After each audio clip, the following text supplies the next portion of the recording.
5-2 to take a commanding 3-1 lead in the West semis. Timberwolves and Spurs tonight, Game 5 in the West semis in San Antonio, with the series even at 2 games apiece. Vikings will induct former running back Adrian Peterson into the team's Ring of Honor this season. Twins open a 3-game set against the Marlins tonight at Target Field. I'm Ron Tomas. Transform your outdoor space with maintenance-free outdoor patio furniture from By the Yard. Made in Minnesota from recycled materials and backed by a 35-year warranty. Shop the showrooms in Jordan, Woodbury, and Maple Grove. With By the Yard, life is better outdoors. Homestead Road. Sell your home fast, simple, and stress-free. Go to homesteadroad.com. That's homesteadroad.com. Have you heard the news? Everybody relax. The risk of hantavirus remains very low. This week, Trump visits China. Alan Cole, alleged Trump shooting suspect. Pretty sick guy. He pleaded not guilty. No deal. Iran cannot have a nuclear weapon.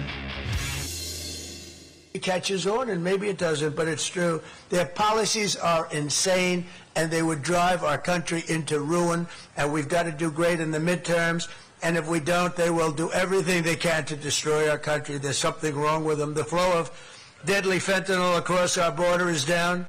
They have what's called a Trump derangement problem. Have you heard about that problem? Oh, you're crazy. Am I? Or am I so sane that you just blew your mind? It's impossible. Is it?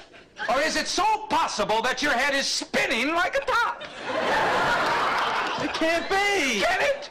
Or is your entire world just crashing down all around you? Oh, that's enough. Yeah!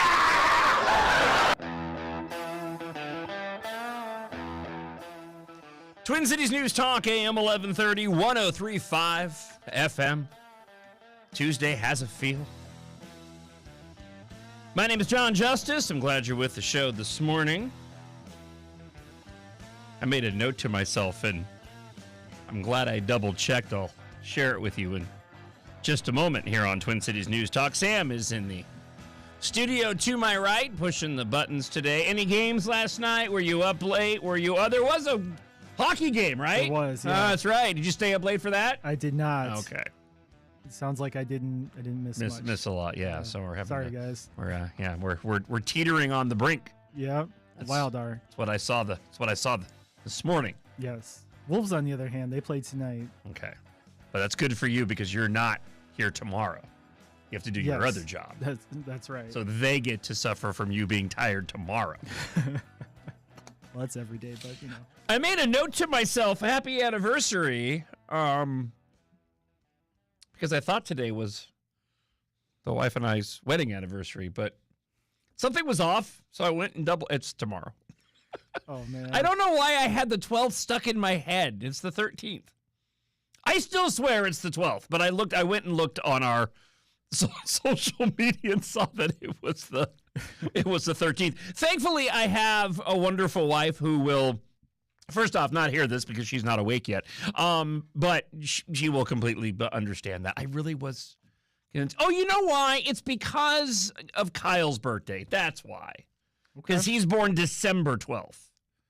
So in the Venn diagram of birthdays, important dates, I'm getting it confused. Yeah, I don't know. I mean, I know my family's birthdays, but just my family. Like, I couldn't tell you anybody else. Like, it's a running thing. Like, my brother's birthday, no idea. My dad's, no clue. My mom's, nope. I have reminders. I don't remember any of their birthdays. If that makes me a horrible human being, then just add it to the list. I will say though, it's better to be early than late with 100%. Anniversary. Yeah. So, yeah, happy anniversary to Melinda. The funny thing, well, not yet.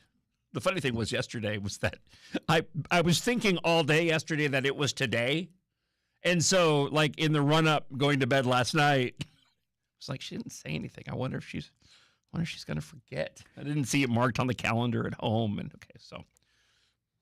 that's tomorrow, so it's okay. I'm just going to save this Post-it note here as a reminder to myself on tomorrow's show.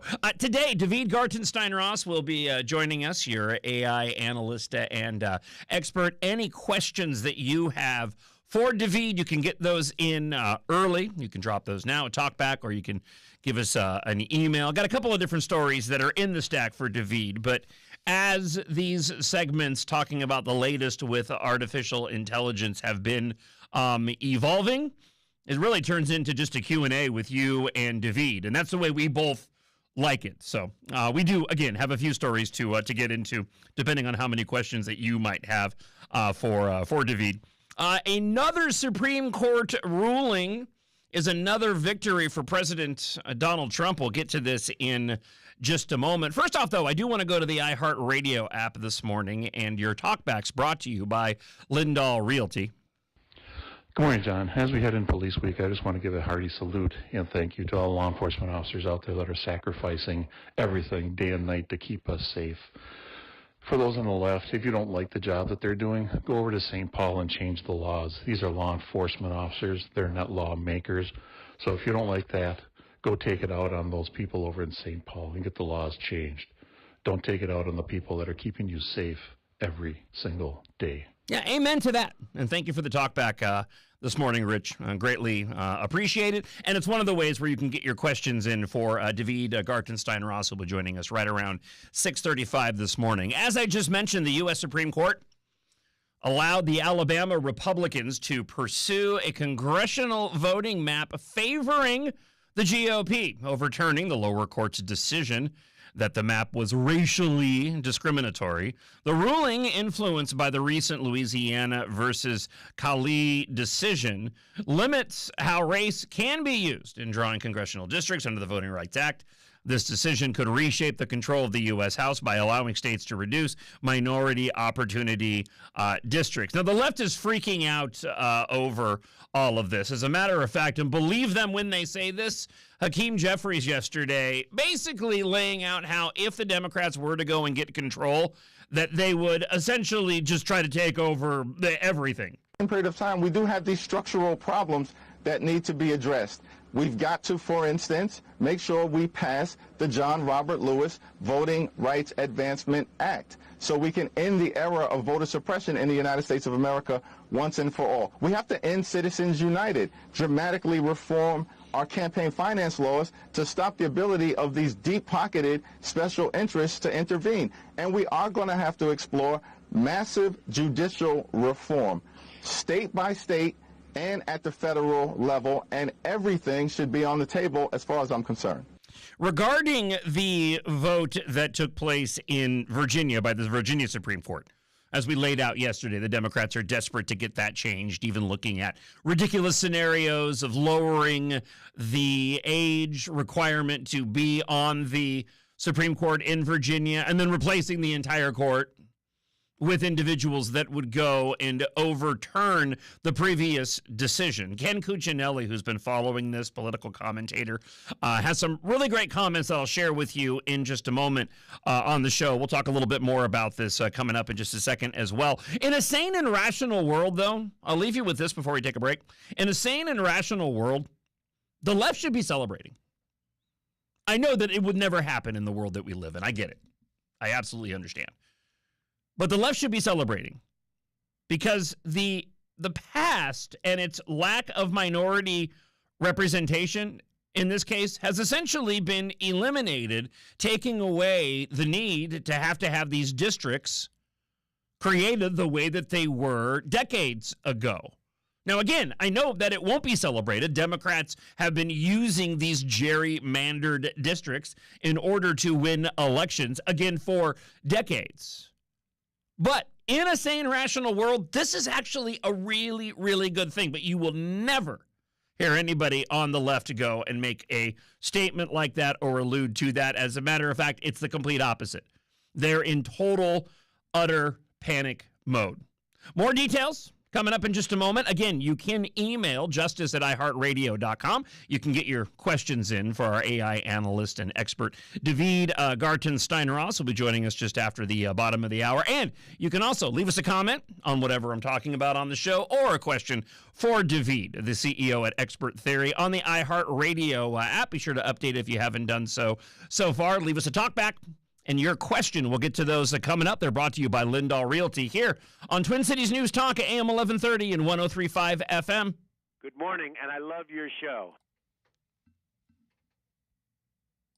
Jon Justice, mornings on Minnesota's Morning Home for the Truth. AM 1130, FM 103.5, and on iHeartRadio. From the Choice Bank Traffic Center. Good morning. We have no accidents and no delays. There's construction scheduled on Highway 10 westbound from Egret Boulevard to Round Lake Boulevard till 10 a.m. 35W has construction northbound the entrance from Highway 13 closed till August. I'm Maria Arnold, and that's your latest Total Traffic. This report is sponsored by Total Comfort Heating and Cooling. For 70 years, Total Comfort Heating and Cooling has kept homes comfortable. Now the same trusted team brings that care to your home's electrical, from panels and generators to lighting and other repairs. Visit tcomfort.com for service you can trust. Hey, it's Jon Justice here for Window Nation. The weather, it's warming up. The really hot summer days, you and I both know, are right around the corner. This is the perfect opportunity for you to take advantage of Window Nation and their buy four and get four free sale going on right now. Imagine replacing all the windows in your home and getting half of them for free. Plus, you can get them with no money down, no monthly payment, and no interest for a full 2 years. Older windows and even some newer ones that are builder grade, right? They're going to leak. They don't always seal tightly. The technicians with Window Nation, they have about 10 years of experience between them, and they can get your windows installed within a day. You know that your windows are going to be installed right the first time. This way, that cool AC doesn't go slipping out of your windows without you noticing, jacking up your energy costs. Window Nation's windows are built with insulated glass, strong frames, and a tight seal that fits just right. You get cooler, more comfortable home, and you'll see lower monthly payments on your first energy bill. Plus, they're so good, Window Nation offers a lifetime warranty, and they come with an A-plus rating from the Better Business Bureau. So put an end to your window problems and save big with Window Nation's Buy 4 and Get 4 free sale. It's going on right now, but it ends soon. So head on over to windownation.com to book your free consultation and tell them that Jon Justice sent you. Retirement isn't something you figure out all at once. It's built over time through thoughtful planning and informed decisions along the way. At Sandvold Financial Group, we help you bring all the pieces together for your investments, your income strategy, and your goals, and it comes into a clear, cohesive plan. Because when everything is working in sync, your future becomes a lot easier to see. And with the right guidance, you can move forward knowing each step has purpose behind it. To start building that clarity, give us a call at 952-544-2837 or learn more online at sandvoldfinancialgroup.com. It's sandvoldfinancialgroup.com.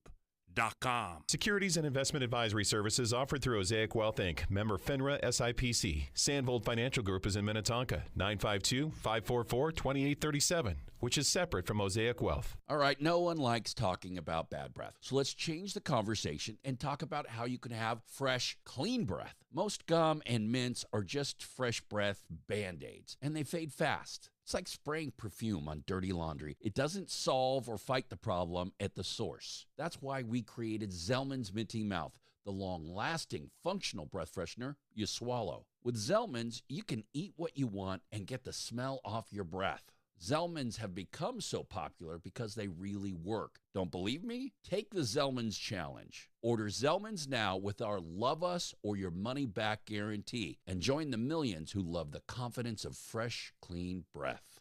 Zellman's is not available in stores, so go to Zellmans.com, ZELMINS, and use the code RADIO for 15% off your first order. That's ZELMINS.com. Use the code RADIO for 15% off your first order. Zellmans.com. Lots of places can expose you to identity theft, but that's why LifeLock monitors hundreds of millions of data points a second for threats to your identity, which is way more than anyone can do on their own. If they find anything suspicious, like new loans or changes in your financial accounts, they'll alert you right away, all through text, phone, email, or the LifeLock app. Get the alerts that can make all the difference. Save up to 40% off your first year with the promo code BECK. LifeLock.com, 800-LifeLock, 1-800-LifeLock, or LifeLock.com. Use the promo code BECK at LifeLock.com.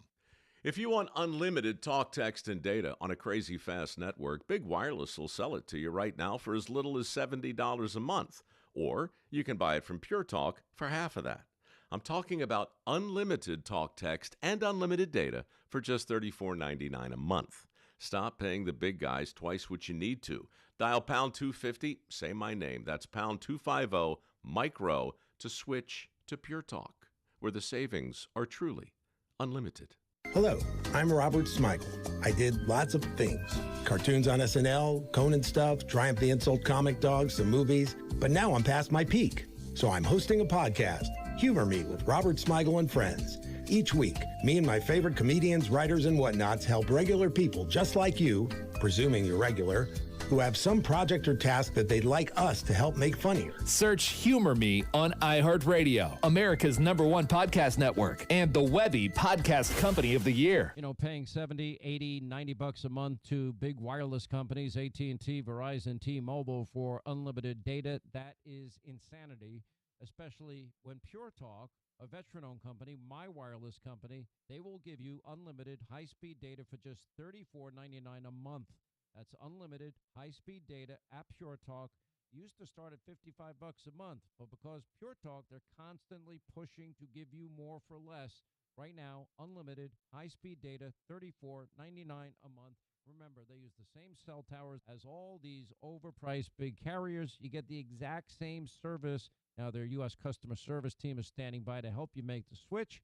It's simple, it's fast, it's easy. You dial pound 250 on your cell. You say the keyword save now and claim unlimited high-speed data for just $34.99. Pound 250, keyword save now. Make the switch to my wireless company, America's wireless company, Pure Talk.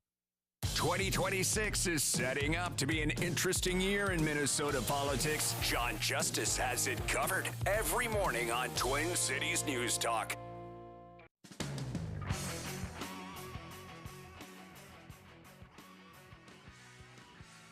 Yeah, that quote from Hakeem Low IQ Jeffries there. Oh, it's not nice.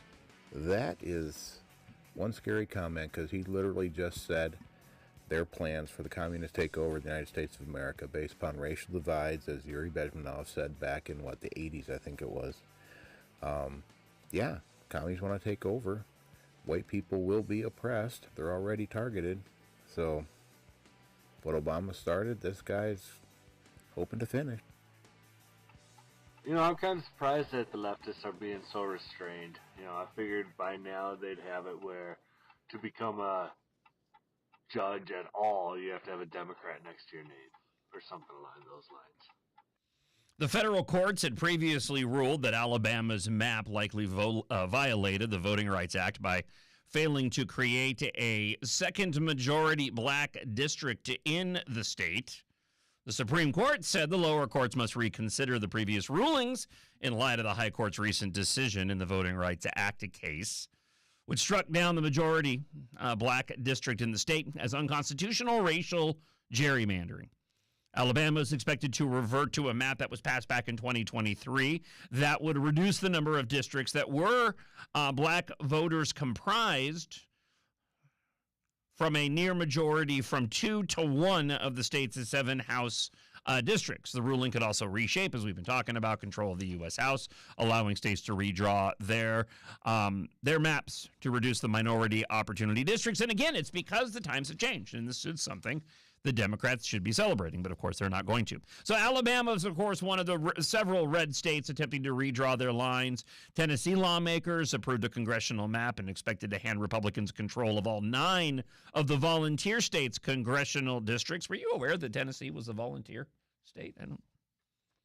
I'm not very hip on what Virginia is for lovers, right?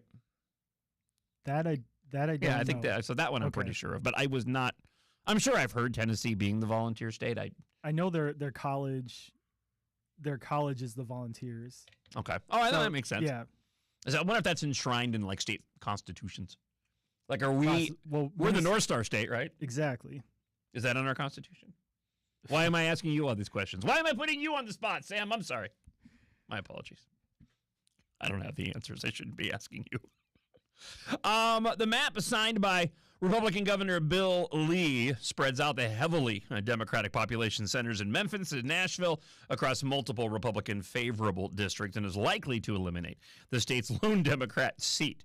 Florida, of course, Ron DeSantis passed new congressional district boundaries. We've been talking about this in Louisiana, South Carolina, Mississippi, also reviewing their redistricting plans. So along with this, of course, the big one, took place in Virginia with the Democrats proposing some ridiculous ideas on how they could go and get that map switched back, which was never and is never going to survive Supreme Court scrutiny.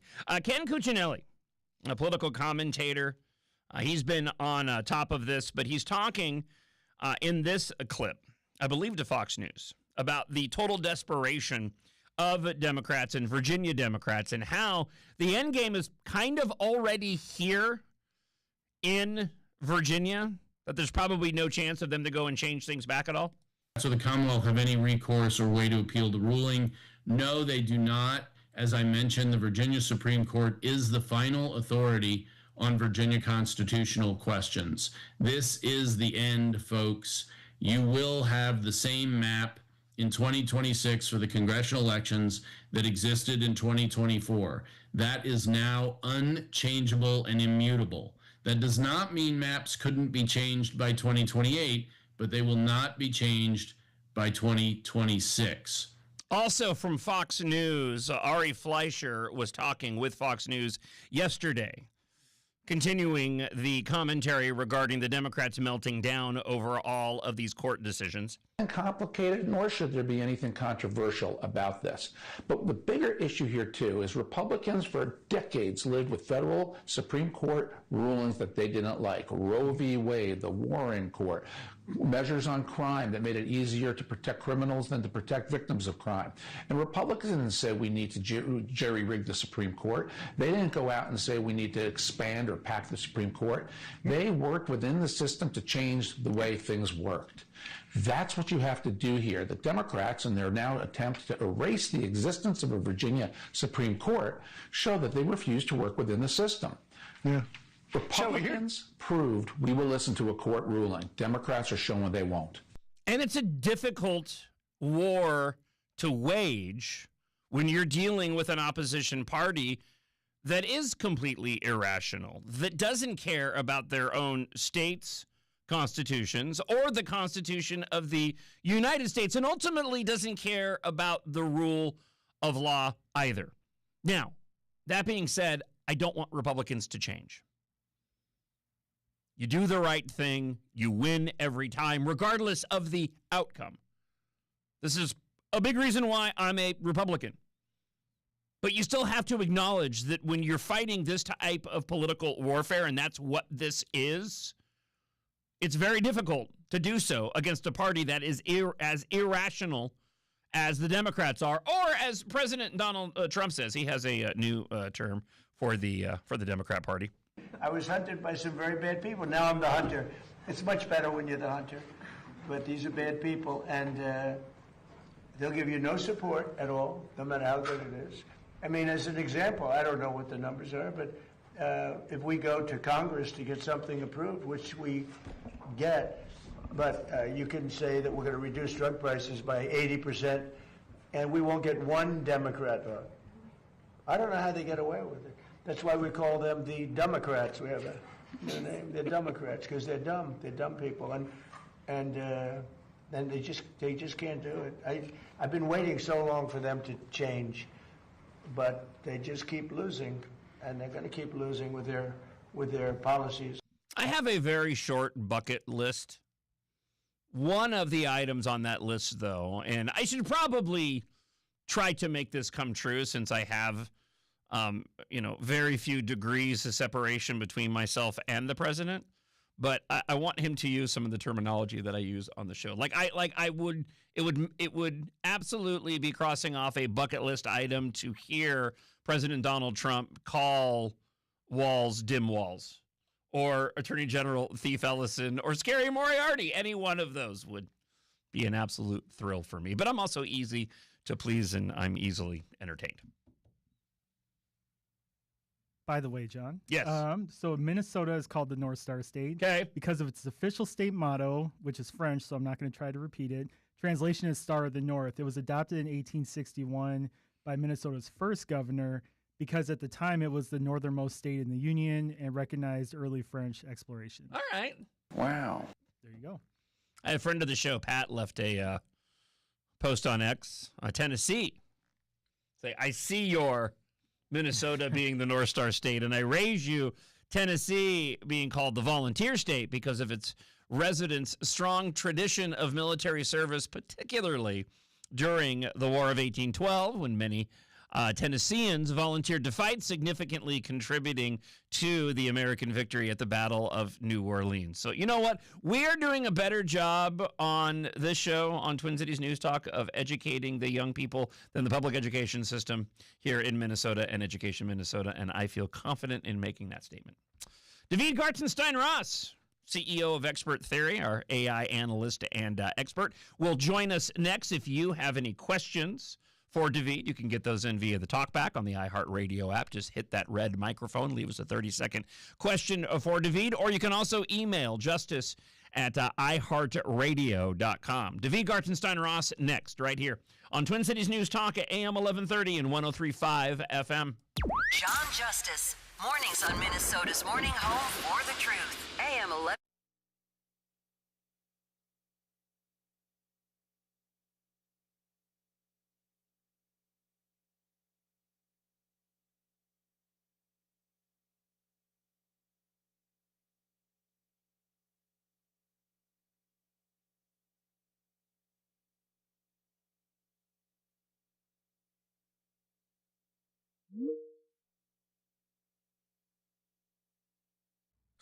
Good morning, David.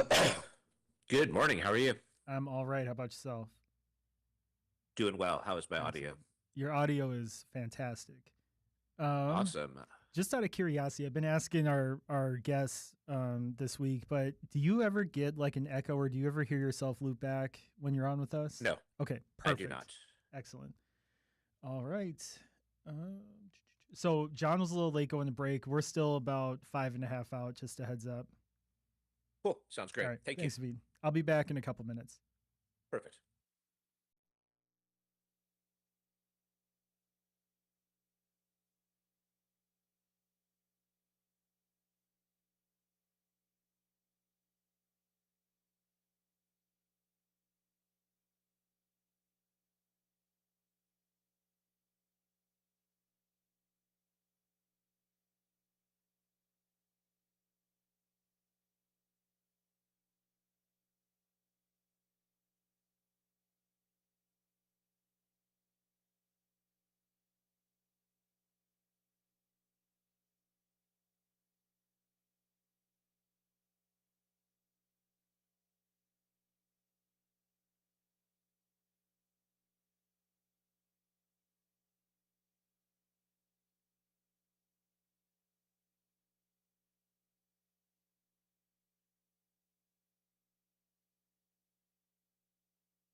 All right, David. So we're about a minute out. I'm gonna go dark. When you hear the station, I mean, you know the deal. When the station kicks in, just assume you're hot. Thanks, David. Indeed. Thank you. All right.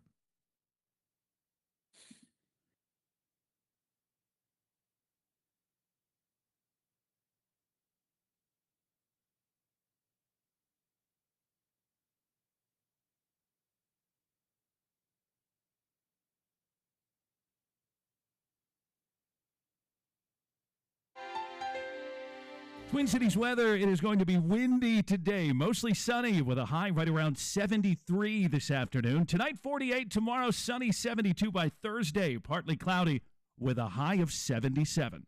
I'm meteorologist Sean Cable on Twin Cities News Talk, AM 1130. Right now, it's 64. This is Twin Cities News Talk, AM 1130 and FM 103.5, an iHeart radio station.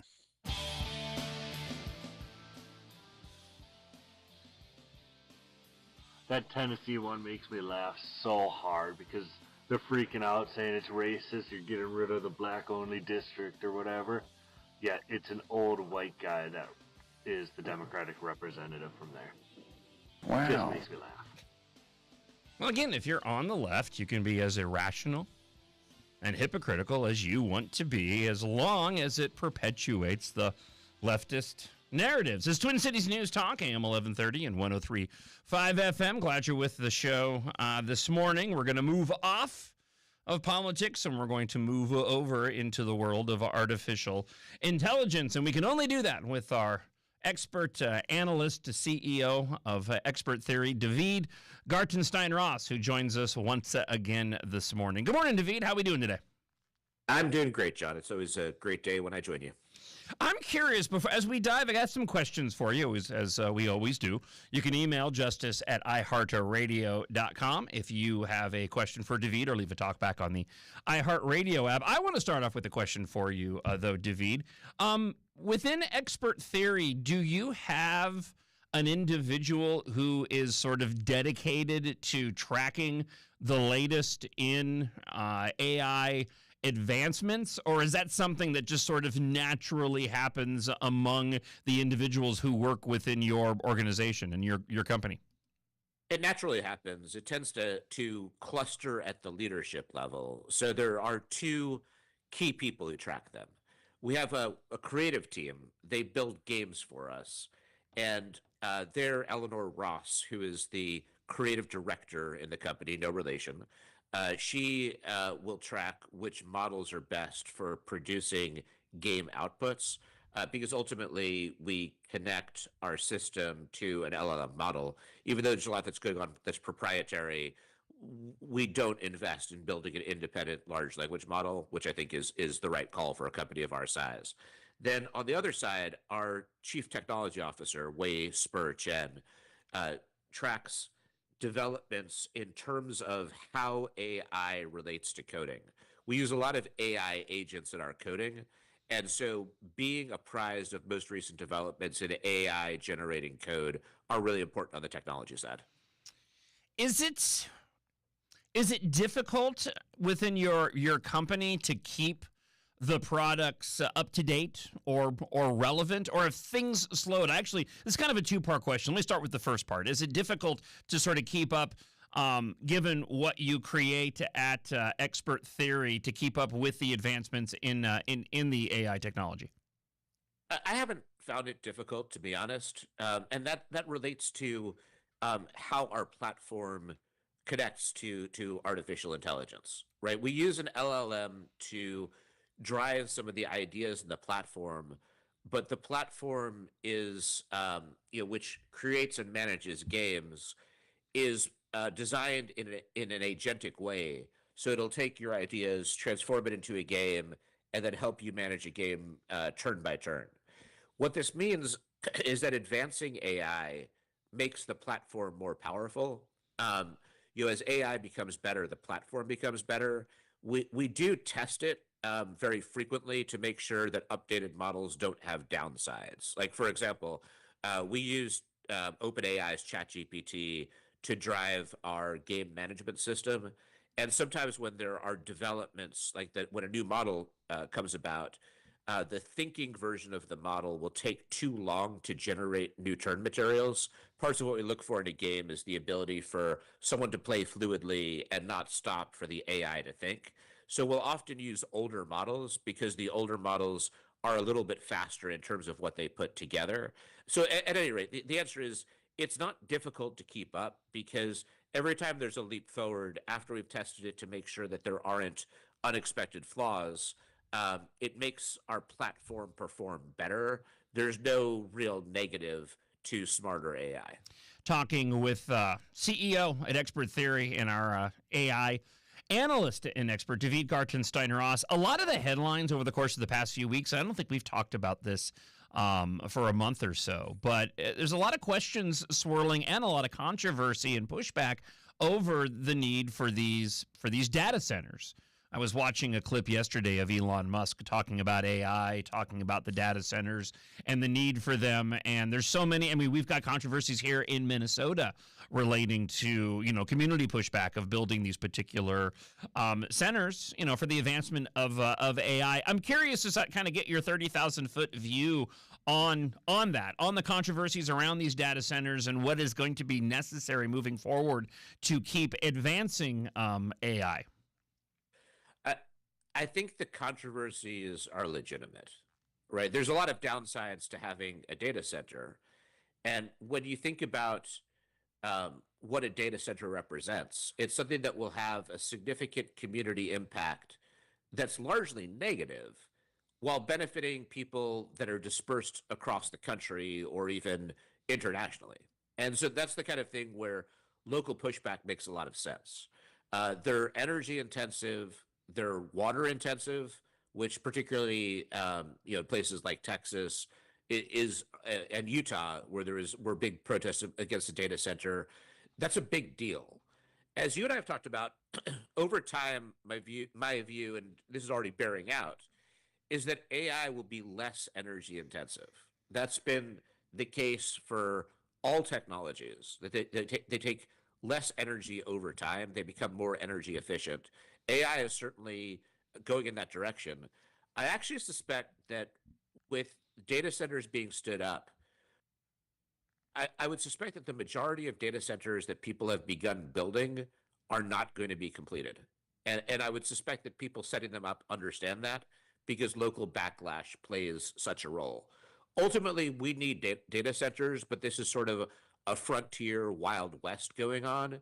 And, I wouldn't tell anybody that they need to have a data center in their community. Other thing I'll mention, we talked about the downsides. They don't really create jobs, right? Like often you'll have a plant come along, it'll be polluting or it'll have some negative, but it also has positives. I mean, there will be some jobs created by data centers, but generally speaking, they don't advance the tax base. They don't provide employment. There's a lot of negatives and not a great deal of positives. And so I think we can all understand why there are backlashes to data centers, even though data centers are in fact necessary. Well, and this will be good. I mean, this is really good for me when we talk about these issues, even beyond the conversations that we have. And I discuss the news stories surrounding the protests and the pushback on building these data centers. Let me sort of boil this down and ask you a similar question to what I just asked. But so can we... Is it your belief that we can get to a more energy efficient AI without having first to build out the larger infrastructure? Like we'll be able to basically achieve a level of AI that won't require the data center without having to do the data center first. Does that make sense, David? Well, there's different things for the data center, right? Data centers aren't just about energy. They're also about storage of data. And that's something that's important. AI is generating massive more amounts of data. But what I'm saying is that in the future, as AI becomes more energy efficient, a lot of the downsides to data centers are going to become less. Gotcha. Okay. Right. Okay. So in part because of how energy consuming they are, you have a couple of different things going on. One, obviously they're going to suck up a lot of energy. Number two, they're really, really hot, right? Like they'll overheat, which is why you need water pumping through them because of the amount of energy energy usage, which creates heat. So power consumption right now already, what I'm talking about is correct. That the International Energy Agency has an assessment from this year saying that power consumption per AI task is declining rapidly. Efficiency is improving at an unusually fast rate, but also total data center electricity at the same time is rising because AI is doing more and more tasks. So those two are going in different directions. More energy efficient, but more tasks means that it's still consuming more energy on the whole. Gotcha. So there's a lot of things that we'll have to iron out there. I believe that in the longer term, we actually have, we have a situation where data centers are less cumbersome to use. And as we get more data centers, people will understand different ways that the data centers can be set up, right? Like one of the problems with data centers right now is they require fresh water. And, or at the very least, you can't use salt water effectively in data centers. So you can't just have them on the coast and pump water from the ocean through because of the way that salt water will corrode the things that are in the data center that it runs through. I think that in the future, there'll be better kind of uses of gray water or recycled water, which will take care of one of the issues with respect to the data center. This first generation of data centers is the worst and like the generation of data centers that we'll see. And so again, like I understand why people don't want them. All right, let's go to got a lot of talkbacks have come into the iHeart Radio app. Questions for you. Before we get to that, just really quick, I actually have quotes from both the Governor Dimwalls and President Donald Trump over their thoughts of the data centers. White hot and very dangerous. It's hot. It's very hot. All right, let's go to the iHeart Radio app. David, I agree with your assessment on the data centers.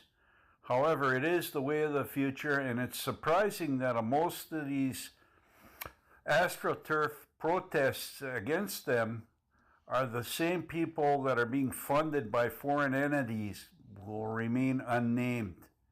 We need energy. We need the data centers. David, do you have any thoughts on Lou's comments there?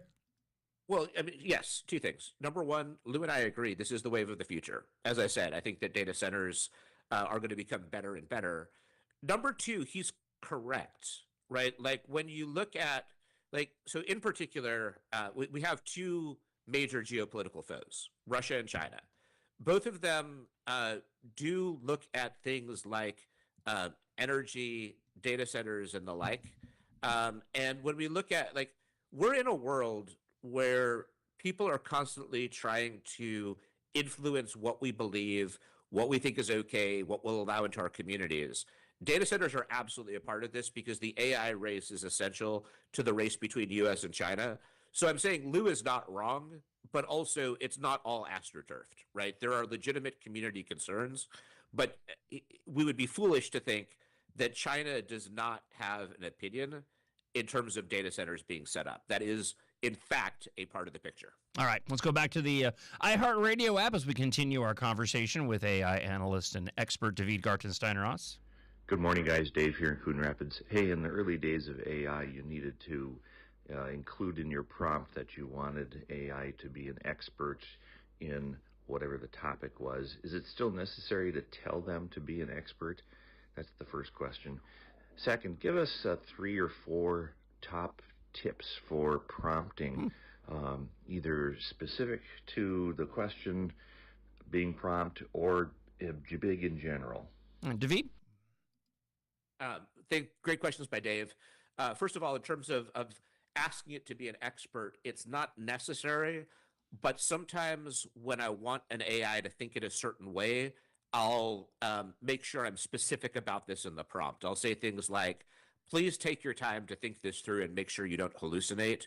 Or oftentimes I'll say, please give me a genius level response. And it does, in my view, actually do better when you ask for that. So my tips would be, number one, if avoiding hallucinations is important, say, take your time and make sure you don't hallucinate. Number two tip is if you want it to do research for you, say, please do research on this and provide links so I can double check what you have to say. Number three, if you're writing in a different mode than usual, indicate the mode you want it to be in. Say, be funny, or I want you to use your imagination. Like whatever mode you want it to be in, being very specific about that is helpful. Those would be my top 3 tips for AI use. I have a question for David about artificial intelligence. You said previously that you have to set it up so that it corresponds to your worldview or your viewpoints. And I've never done that with Google AI, but it seems like it automatically answers according to my worldview. It gives me conservative answers, even when I don't ask for conservative ones. Interesting. David, your thoughts on that? No, it's a great observation. And AI models, at least today, do in fact adapt to what they know about you. So if you use a single AI for an extended period, it will learn to think like you in order to become a better assistant to you. So the user there is correct. I also think that if you want kind of a specific outlook, it doesn't hurt to have it. Final thing is that embedded within models, there are certain ideological priors. I'm not sure what, like, I haven't measured in the past 6 months whether that's declined per model, but like if you go back to about a year ago, and remember, AI has advanced rapidly over the course of the past year.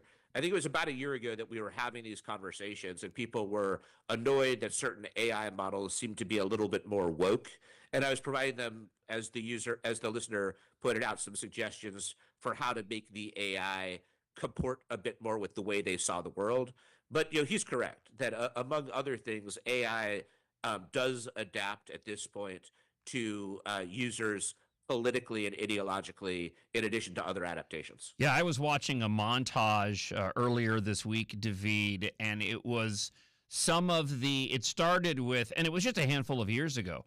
It was the first sort of AI-generated videos, and most famously, it was the one of, if you've seen it, Will Smith eating the spaghetti.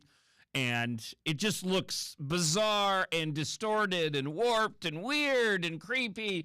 And then you flash forward to what you can create today. And just in a relatively short period of time, it is just stunning, the leaps that AI has already made, which, again, has sort of, my mind spinning over where does it go next in terms of quality. I mean, you have individuals in California running for mayor that are actually utilizing really effectively AI to make these incredibly stunning campaign videos. It's just, again, more of an observation, David, than a question, but it's just incredible how quickly it's already advanced.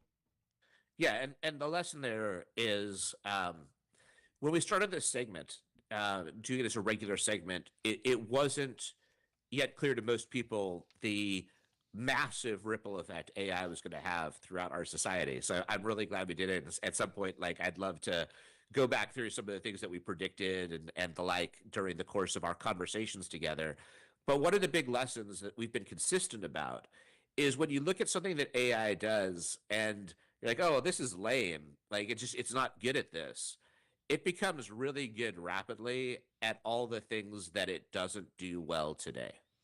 Let's get back to the iHeartRadio app. We got enough time to squeak in another question for our analyst and expert, David Gartenstein-Ross, this morning. Hey, good morning, guys. John, I have a question for David. I love the work you do. It is very interesting. At the same time, many of us are worried about the AI coming because we're worried about computers taking over our lives. Yeah. Much in the same way things like TikTok and Instagram took over our kids' lives. Is there anything that David does outside of his job that doesn't require an internet connection? Interesting there at the end, David. Your thoughts? Oh, so I love that so much because I was getting ready to respond to the case in chief, and I will say that, like, I have similar concerns about AI. I'd actually love, maybe next week we could talk a little bit about what I do, even though I run an AI company. A lot of what I do is a response to these concerns about AI that I share with the listener. Things I do that don't require an internet connection. Gym time, hiking, chess, and time with my daughters generally doesn't require an internet connection. Let's wrap on this. I do want to get to one story that we had shared in preparation for today as we continue our conversation with David Gartenstein-Ross.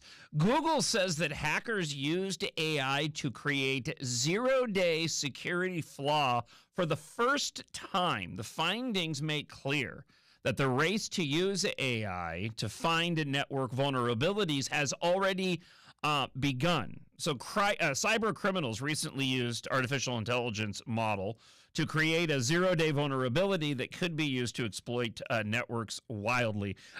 Can you just give us a brief explanation of what this means and its significance, David? Yeah, zero-day exploits are the most serious kind of security flaw. They're not detected by security companies, and they don't have known fixes. We've all heard about zero-day exploits in the past. And in the past, hackers would have to test code over and over in order to find where those flaws existed. AI is now becoming better than most people, and soon it'll probably be better than any people at exploiting this. You and I talked about this a number of weeks ago when there was the alarm over the Claude Mythos model. The positive side, and we won't dive into a rabbit hole because we don't have the time, but the positive side of this is that companies are also using AI to resolve these exploits and to resolve these vulnerabilities in the code. And so what we can hope is that they're able to outpace the cyber criminals. David Gartenstein-Ross, as always, thank you for the time this morning. If you have questions for David that did not get answered today and you want to drop me an email, justice@iheartradio.com, I'm more than happy to forward those to David, and hopefully we can do this again same time next week. David, thanks for the time this morning, though. Thank you, John. Look forward to next time. Speaking of security flaws, big story overnight. One that I actually have a kind of a large connection to. I'll explain coming up in hour 2. The federal government has charged a California Democrat for acting as a Chinese agent. And yes, in case you were curious, we will be deploying the lonely highway theory on this one. This is an incredibly concerning story, and I'll give you details next here on Twin Cities News Talk at AM 1130 and 103.5 FM. Good morning, and I love your show. Jon Justice, mornings on Minnesota's Morning Home for the Truth. AM 1130, FM 103.5, and on iHeartRadio. We report, you decide. Your Fox News update is on Twin Cities News Talk, AM 1130.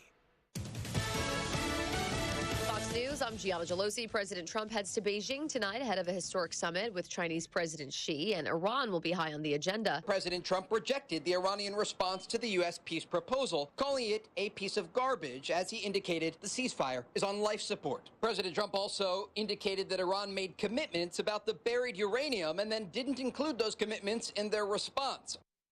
Fox's Trey Yingst. Americans who sailed on that cruise ship hit by the hantavirus are being monitored by doctors in Nebraska and Atlanta. We are learning that the number of hantavirus cases has increased to as many as 9. Here at home, 18 passengers have returned to the U.S. 1 tested positive, 1 showing symptoms in Georgia, and 16 passengers are currently isolating in Nebraska. And while the hantavirus typically spreads from rodents, this strain is believed to have passed from human to human aboard the ship. Fox's Alex Hogan. America's listening to Fox News.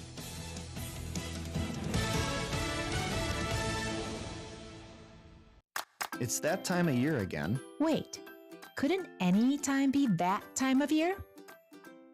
Whoa, that's deep. The time Corey is pondering is air conditioning tune-up time, or as we call it, comfortization. Wow, mind-blowing. Our comfortizations are so transformative. Yes. And so thorough, we guarantee no breakdowns all summer. It's the truth. Comfort matters. Schedule now at comfortmatters.com.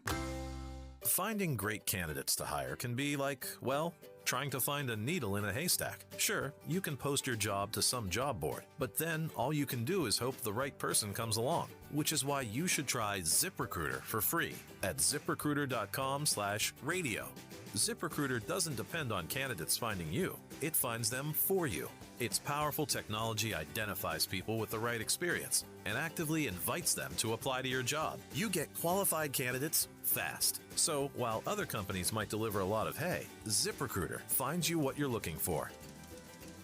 the needle in the haystack. See why 4 out of 5 employers who post a job on ZipRecruiter get a quality candidate within the first day. ZipRecruiter, the smartest way to hire. And right now, you can try ZipRecruiter for free. That's right, free at ZipRecruiter.com/radio. That's ZipRecruiter.com/radio. ZipRecruiter.com/radio. ZipRecruiter. Hey there, from Northern Fire Grilling and Barbecue Supply. We see it every day. Somebody buys a cheap grill, fights with it, replaces parts, and finally says, never again. Well, that's where Yoder comes in. Most pellet grills are built to sell, but Yoder smokers are built to last. Made in Kansas, heavy steel, rock-solid temps, it's the last pellet grill you'll need to buy. So upgrade your backyard with a Yoder from Northern Fire. With assembly, delivery, and expertise, shop Yoder Smokers at Northern Fire Grilling and Barbecue Supply in Minnetonka.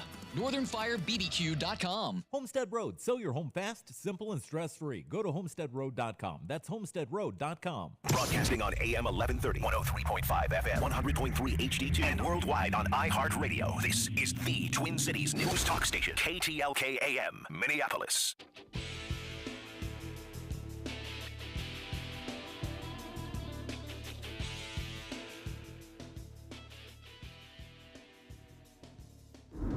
Everybody wants those big businesses, data centers, slaughter plant, whatever. Everybody wants them up until it's in their backyard. So how about we make some rules that, you know, the people with the money, board of directors or whatever, they have to live within a certain radius of whatever the hell they're building so they feel the pain of that local stuff. That'd be kind of funny, wouldn't it? Kind of justice. That was BK. That's an old-timer foe of the show, although not very foey. Coming from BK, just some rational commentary. I don't necessarily agree, but at least it was rational commentary coming from a foe of the show, which is hard to find these days. Twin Cities News Talk, AM 1130, 103.5 FM. Jon Justice, Sam is in the studio next door as I look at him and make him uncomfortable because he's wondering whether or not he should say something. You're not. I just like, because you're right there. Yeah, and it's no, like, sometimes you're the audience. As opposed to everybody who's listening. I look over to see if I can elicit a response from you. That's all. Well, you can always get a response from me. I know. Wow. So let's go here. I saw this pop up on my feed yesterday, and I just had a chuckle because I grew up here. Eileen Wang, the former mayor of Arcadia, California. Again, this is an area that I know like the back of my hand because I grew up there. Arcadia, Monrovia area of Southern California. She has resigned after pleading guilty to acting as an illegal agent of the People's Republic of China. Oh my gosh. Above average. That's right. A legal agent of China. Wang and her former fiancé spread pro-China propaganda in the U.S. at the direction of Chinese government officials. They operated a website, the U.S. News Center, which published state-sponsored propaganda, including articles denying human rights abuses in China. Oh my gosh. Yeah.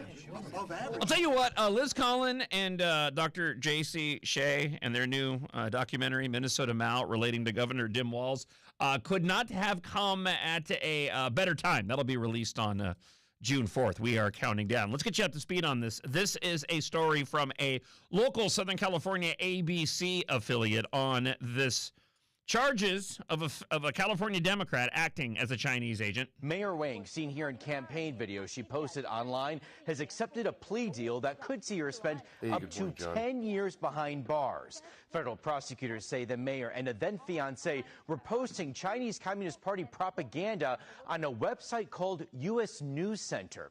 According to court documents unsealed today, Mayor Wang received and executed directives from PRC government officials to post pro-PRC content on this website and sometimes sought approval from PRC government officials to circulate other pro-PRC content.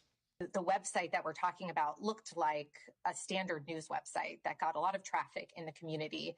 If you signed on, it looked kind of like the CNN website, does, with lots of different just regular news updates, and then, peppered in with the regular news were these items of propaganda.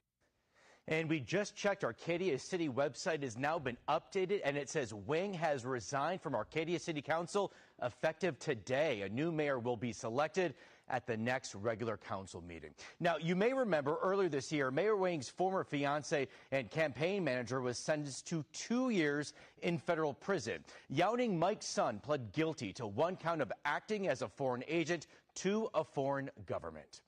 Kevin Osbeck, ABC 7 Eyewitness News. So, again, that's from a local ABC affiliate in Southern California. Prosecutors say, getting into a few more details of this, between 2020 and 2022, Wang and her former fiance and campaign manager, Mike Sun, of Chino Hills, acted at the direction of Chinese government officials, coordinating with U.S.-based individuals to advance Beijing's interests by spreading pro-China propaganda in the United States. Sun pleaded guilty to acting as an illegal agent of a foreign government and is serving a 4-year federal prison sentence, as you just heard. Now, Wang and Sun, according to the DOJ, operated the U.S. News Center. That was a website that presented itself as a news source for the local Chinese American community. Prosecutors say the pair acted on orders from the Chinese government officials to publish the state-sponsored propaganda. In one example cited by prosecutors, a Chinese official contacted Wang through a messaging app in June of 2021 with pre-written news articles, including an essay published by the Los Angeles Times claiming there was no genocide taking place in Xinjiang, am I saying this correctly, and no forced labor tied to cotton production in the region in China. Minutes later, prosecutors say Wang posted the article on her own website and responded to the Chinese official with a link. All Americans should be alarmed to learn an elected official was brazenly spreading propaganda on behalf of the Chinese government. That's according to Patrick Grandy. He's the assistant director of the FBI's Los Angeles field office. In November of 2021, Wang communicated with an elite member of the PRC intelligence apparatus who regularly attended Chinese Communist Party functions, including military parades, and met personally with the PRC president, Xi Jinping. Individuals in our country who covertly do the bidding of foreign governments undermine our democracy, according to First Assistant United States Attorney Bill Asaley said. This plea agreement is the latest success in our determination to defend the homeland against China's efforts to corrupt our institutions. I find all of this just incredibly interesting, considering those communist connections to Governor Dimwall's.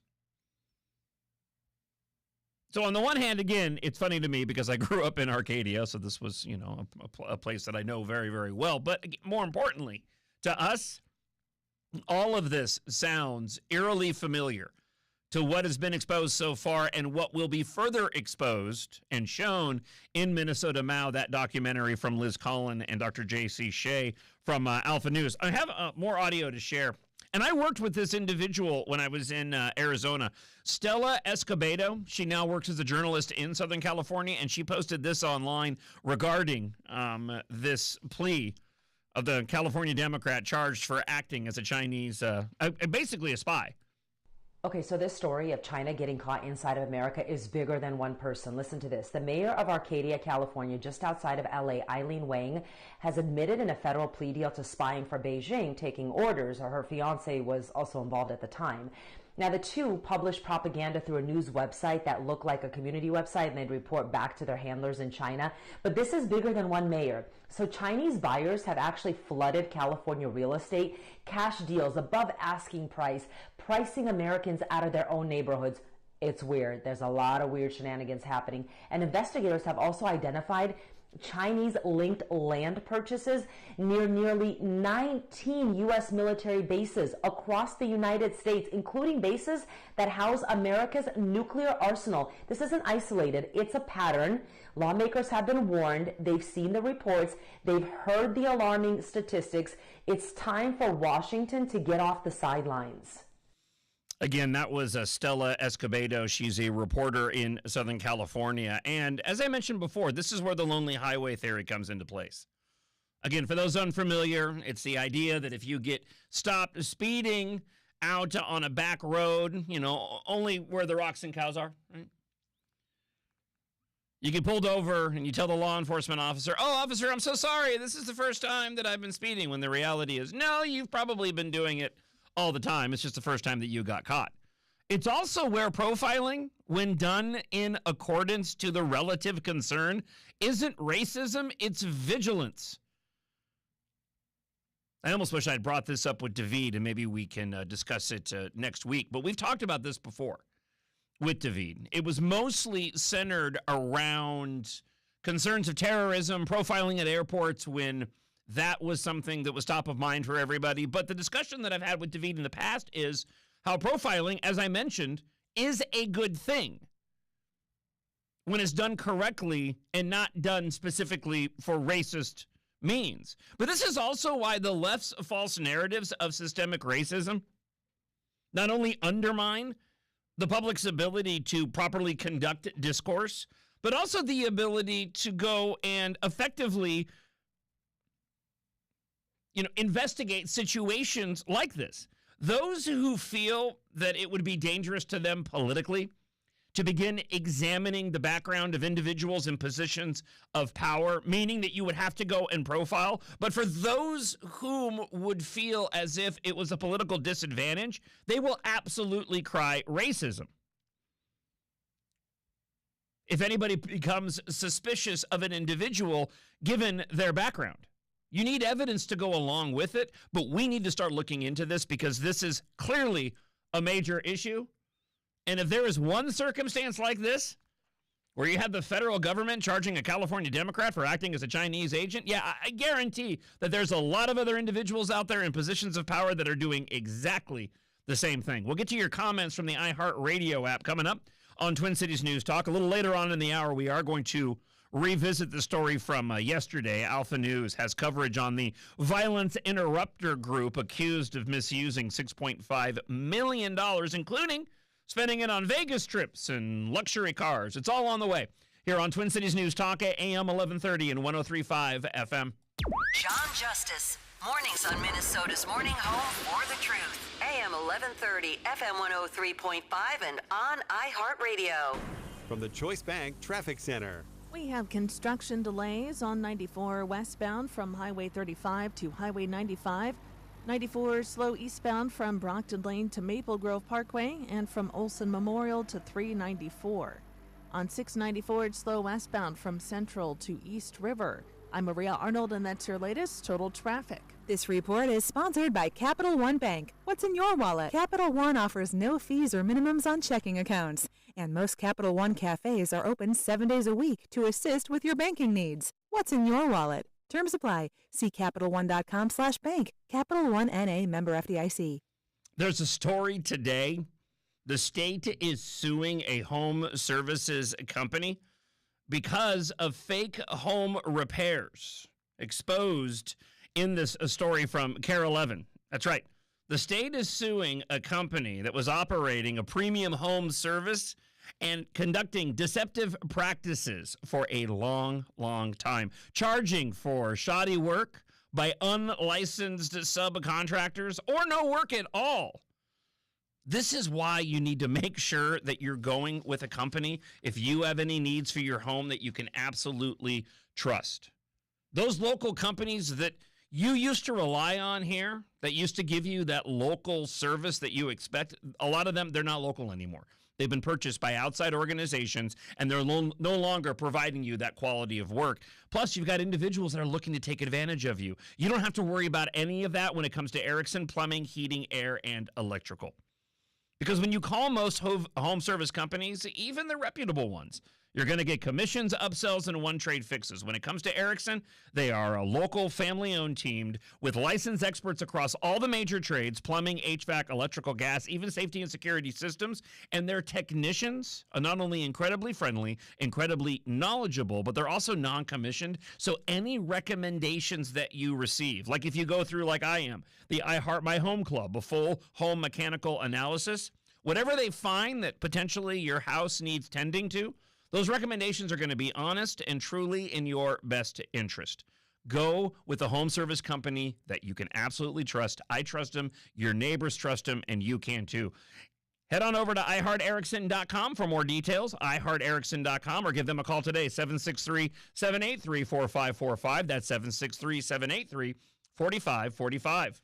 If you're looking for ways to stay cool this summer, I'm here to help. This is Stephen Rush from Dealer Automotive Services. If your car's not cooling the way it should, we can diagnose your problem for $79.95 and give you a written repair estimate. We also specialize in vehicle accessories, including backup cameras, dash cams, remote starters, hitches, brake controllers, and much more. Dealer Automotive Services has been serving customers since 1976. Call us at 952-933-3575. Again, that's 952-933-3575.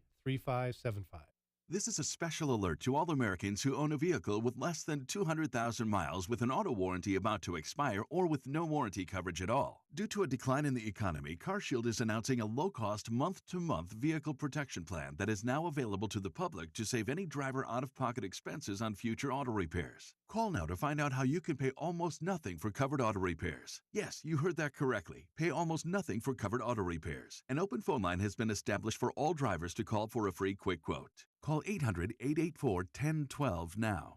Drivers who are covered will not have to pay for covered repairs again. This protection plan is at an all-time low. Additionally, drivers who activate this vehicle protection today will also receive free roadside assistance, free towing, and car rental options at no additional cost. Call us for your free quick quote today. 800-884-1012. That's 800-884-1012. What do you have to lose? Call 800-884-1012. Again, 800-884-1012.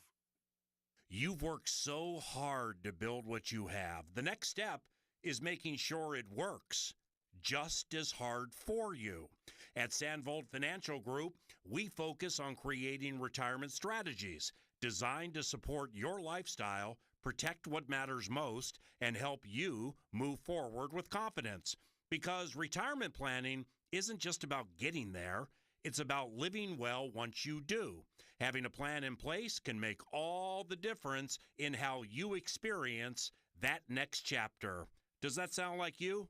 If you're ready to take that next step, please call 952-544-2837 or online. Visit sandvoldfinancialgroup.com today. Securities and investment advisory services offered through Osaic Wealth, Inc., member FINRA SIPC. Sandvold Financial Group is in Minnetonka, 952-544-2837, which is separate from Osaic Wealth. Save big money and start your spring project with help from Menards. We offer a huge selection of bonnie plants, veggies, and herbs to plant at home and grow yourself. Right now, all bonnie 4.5-inch vegetable and herbs are on sale through May 17th. Head to the Menards Garden Center to get your garden growing.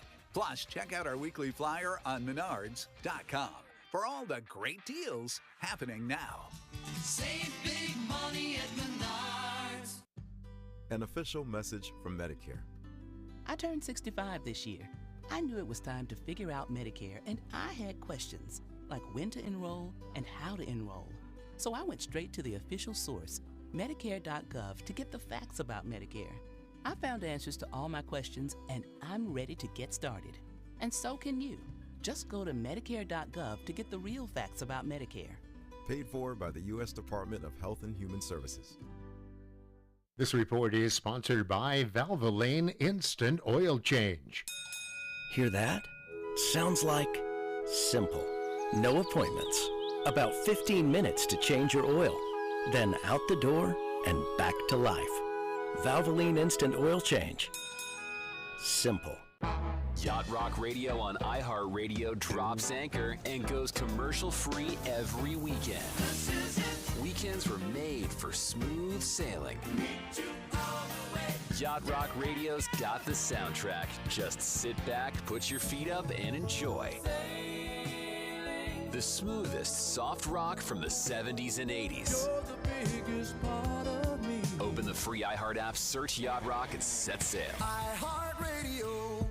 Have you heard the news? Everybody relax. The risk of hantavirus remains very low. This week, Trump visits China. Alan Cole, alleged Trump shooting suspect. Pretty sick guy. He pleaded not guilty. No deal. Iran cannot have a nuclear weapon.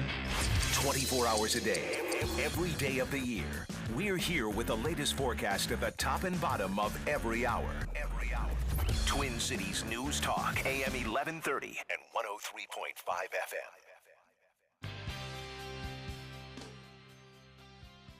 Okay, so this story of China getting caught inside of America is bigger than one person. Listen to this. The mayor of Arcadia, California, just outside of LA, Eileen Wang, has admitted in a federal plea deal to spying for Beijing, taking orders. Her fiance was also involved at the time.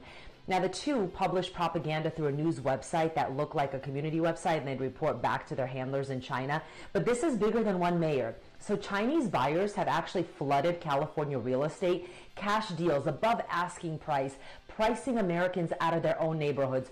It's weird. There's a lot. She's not wrong, by the way. That was Stella Escobedo. She's a reporter in Southern California. I worked with her in Tucson, Arizona. Really good at her job. But I grew up in this area of Arcadia, and when I went and visited a few years ago, as a matter of fact, the middle school that I went to was Arcadia Christian Middle School. So it's right in the heart of where all of this had taken place. And I can tell you firsthand, she's 100% correct. The median, salary, home price in that area, it is astronomical. I had, that area had built out so much. I mean, the school that I went to was now surrounded by like these mini mansions, and it's all pointing to exactly what she was mentioning in that clip. Yeah, it's I've looked at homes in Southern California before, and I mean, this was pre-COVID, and they were astronomical then, so I can only imagine what they are now. Let's go here to the iHeartRadio app, Twin Cities News Talk, AM 1130 and 103.5 FM. Morning, John. Tony from Circle Pines. See, I got a question in regards to these people that are acting as Chinese agents. What, we hear about these stories, but we never hear why do they do it? What benefit are they getting out of it? That's pretty heavy to decide to do a treasonous action that could potentially get you unalived for no return. It's a really good question. All I can do is speculate on what would be the benefit of an individual doing this. I mean, do those that are providing the propaganda for these Chinese agents in America to go and push out, are they fearful of their own government? Were they able to rise to prominence and power only because of the support and backing that they got from communist China? Are there backdoor deals being done? Is there monetary, is there a fiscal reason? Are they getting money from these, from communist China to go and do this? I mean, there's a dozen, there's dozens of reasons and benefits that individuals could have, on top of the fact that maybe they're just true believers and they want to undermine the United States of America. So they got into these positions to do just that. I know a certain governor that I call Dim, who I tend to believe is motivated by that very motivation. I can't say I'm overly surprised about this, Chinese Communist Party propaganda thing, because I used to work with a woman who worked as a custodian at a prior job, and she was from China, and she spent so much time telling me how much better China was in so many ways, and yet she lived here. It's like it's definitely brainwashed into people there. Hey, John, good morning. Not to be a programming director, but, you could literally do an entire show on China and their influence and infiltration of America. Besides the farmland, besides the politicians they absolutely own, they're all over our universities. I don't know why we're allowing Chinese students here, but they've infiltrated everything. And it's worth a topic, and I pray we get some politicians with some backbone. The problem is a problem that's consistent in so many of the issues that need to be addressed, but they don't get addressed until the public ends up putting pressure on the politicians to go and do something about it. There's no doubt in my mind that there are those in the Trump administration that are examining the very issues that Barry just brought up specifically.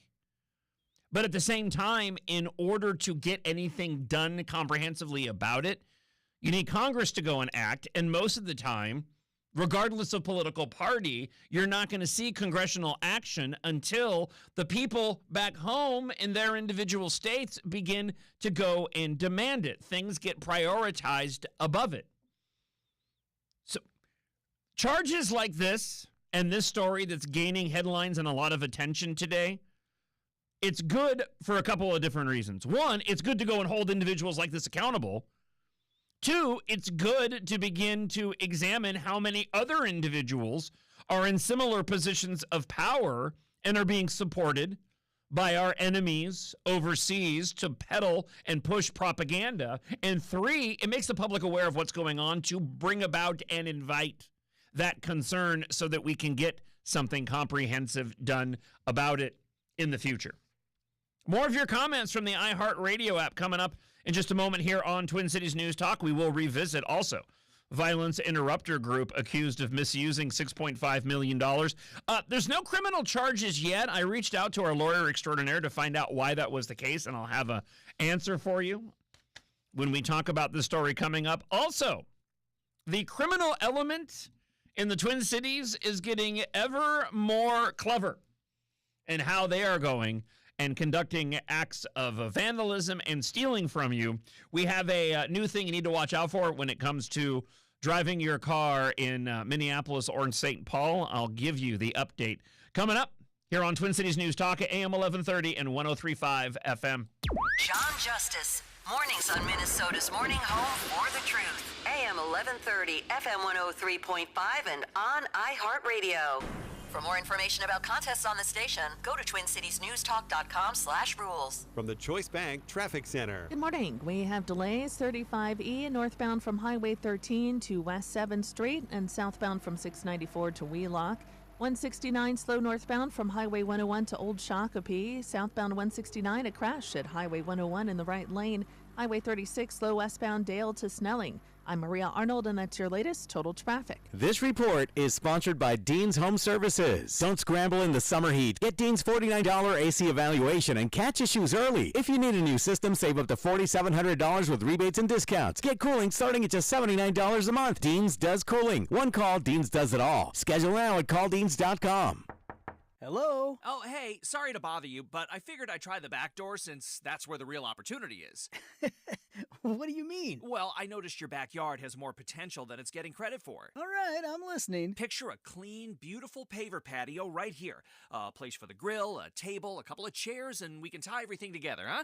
Driveways, walkways, concrete work, even landscaping. Contact MN Pavers today at mnpavers.com because sometimes opportunity shows up at your back door. Hey there, from Northern Fire Grilling and Barbecue Supply. We see it every day. Somebody buys a cheap grill, fights with it, replaces parts, and finally says, never again. Well, that's where Yoder comes in. Most pellet grills are built to sell, but Yoder smokers are built to last. Made in Kansas, heavy steel, rock-solid temps, it's the last pellet grill you'll need to buy. So upgrade your backyard with a Yoder from Northern Fire. With assembly, delivery, and expertise, shop Yoder Smokers at Northern Fire Grilling and Barbecue Supply in Minnetonka.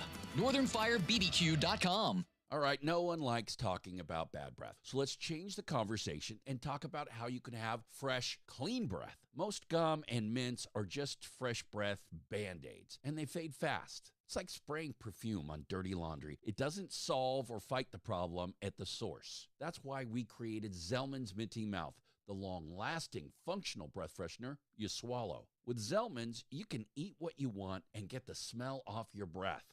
Zellman's have become so popular because they really work. Don't believe me? Take the Zellman's challenge. Order Zellman's now with our Love Us or Your Money Back guarantee and join the millions who love the confidence of fresh, clean breath. Zellman's is not available in stores, so go to Zellmans.com, Zelmins, and use the code RADIO for 15% off your first order. That's Zelmins.com. Use the code RADIO for 15% off your first order. Zellmans.com. When you're hiring, have you ever felt like you're missing out on meeting truly great candidates for your roles? It seems impossible to find them, but they have to be out there somewhere, right? Well, they're not hard to find when you know where to go, and that place is ZipRecruiter. And right now, you can try ZipRecruiter for free at ZipRecruiter.com/radio. ZipRecruiter helps 10 million people with their job search every day.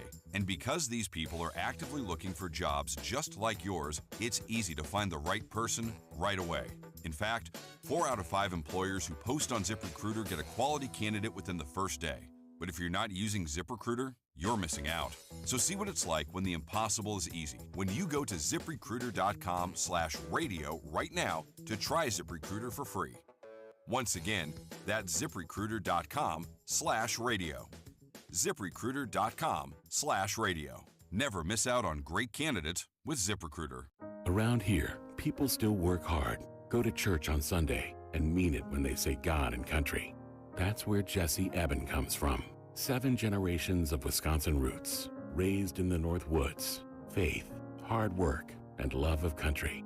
Jessie isn't a career politician. She's a wife, a mom, and a businesswoman who's fought to keep good manufacturing jobs right here in Wisconsin.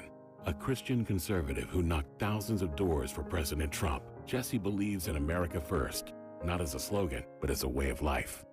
Fiercely pro-life, 100% pro-gun, deport all illegals, no tax hikes, period. Like you, Jessie Eben is sick of the swamp BS. She'll fight to ban politicians from trading stocks and becoming lobbyists. Authentic, one of us, conservative Republican Jessie Eben for Congress. Northwoods PAC paid for and is responsible for the content of this advertising. Not authorized by any candidate or candidates committee. NorthwoodsAction.com. Lots of places can expose you to identity theft, but that's why LifeLock monitors hundreds of millions of data points a second for threats to your identity, which is way more than anyone can do on their own. If they find anything suspicious, like new loans or changes in your financial accounts, they'll alert you right away, all through text, phone, email, or the LifeLock app. Get the alerts that can make all the difference. Save up to 40% off your first year with the promo code BECK. LifeLock.com, 800-LifeLock, 1-800-LifeLock, or LifeLock.com. Use the promo code BECK at LifeLock.com. If you want unlimited talk, text, and data on a crazy fast network, Big Wireless will sell it to you right now for as little as $70 a month.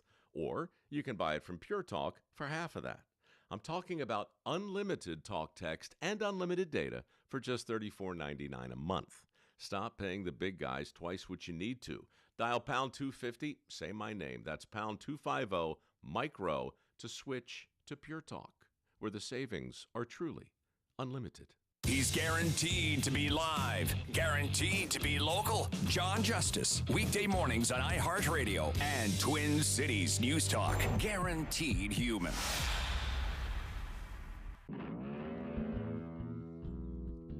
Twin Cities News Talk. AM 1130, 103.5 FM, streaming worldwide on the iHeartRadio app. Make sure you update the app. If you haven't done so recently, just get rid of the notification on your app store. They're making updates to the app constantly to enhance your listening, pleasure. Take advantage of the presets, too, and make Twin Cities News Talk #1 on your presets. I would greatly appreciate it. Of course, you can leave a talkback as well. Those are brought to you by Lindahl Realty. We're about 1 hour away from awarding our talkback of the day, brought to you by Minileaf and minileaf.com. We have a talkback from a friend of the show, Scott. I think it's time once again to play a little game of where is Scott's enthusiasm going to be today. 10 being the most enthusiastic, 1 being the least enthusiastic. Sam, would you like to know the topic first before you guess on the friend of the show, Scott, enthusiasm meter? I saw the transcript, but yes, okay. Go ahead and mention the topic. Okay, so this is about the story that I teased before the break, wherein we have thieves in Minneapolis that are finding new and creative ways to go and vandalize your automobile. So with that, Sam, we'll start with you. On the enthusiasm scale for a friend of the show, Scott, where do you think he lands today? I think for most of us, we'd be at a 9 or a 10 for Scott. Okay. I love you, buddy. You're probably at a 6 or a 7. Okay. Only because he uses the same word twice to describe the individuals. Yeah, it's a little unfair that we can see the transcript here. So you said 6 or 7? Yep. I'm going to go now the 10 is based off of like the most enthusiastic that Scott has been before in the past. Mm-hmm. So I want to make sure that we're aware of that. So you'd have to be familiar with it. I'm going to put him in a 9 today. Okay. I think he's fired up. So let's find out.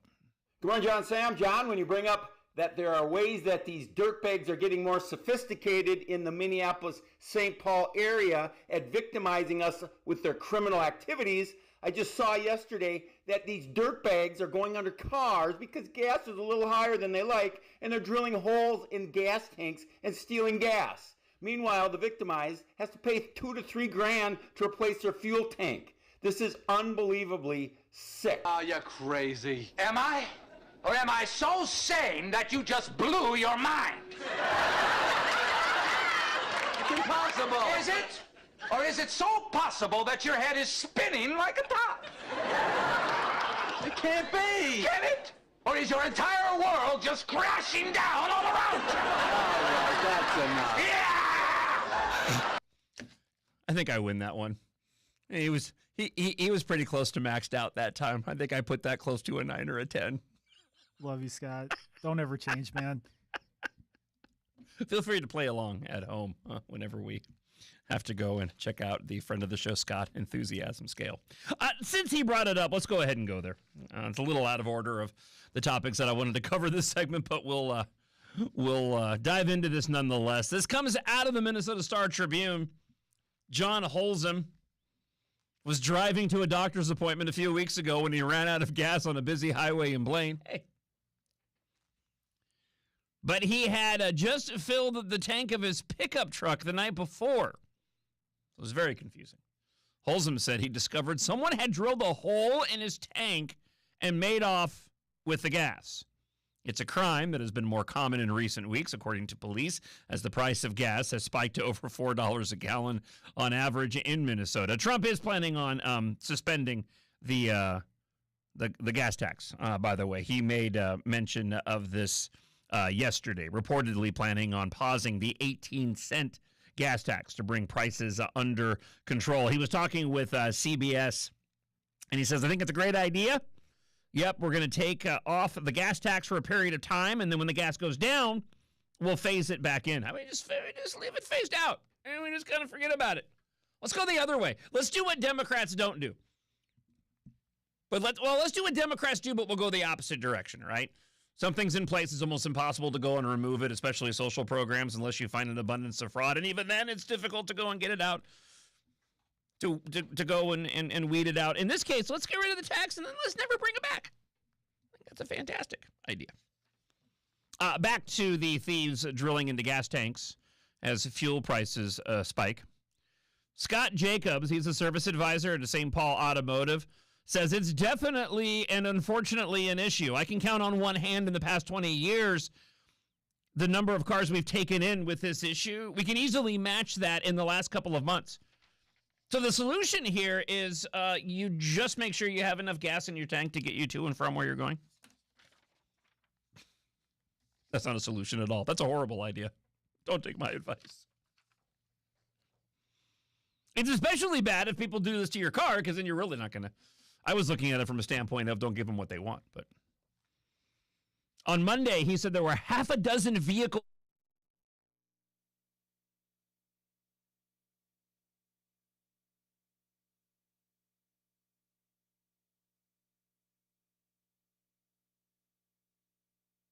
Tailpipe. You're not gonna fall for the banana in the tailpipe? It should be more natural, brother. It should flow out like this. Look, man, I ain't falling for no banana in my tailpipe. See?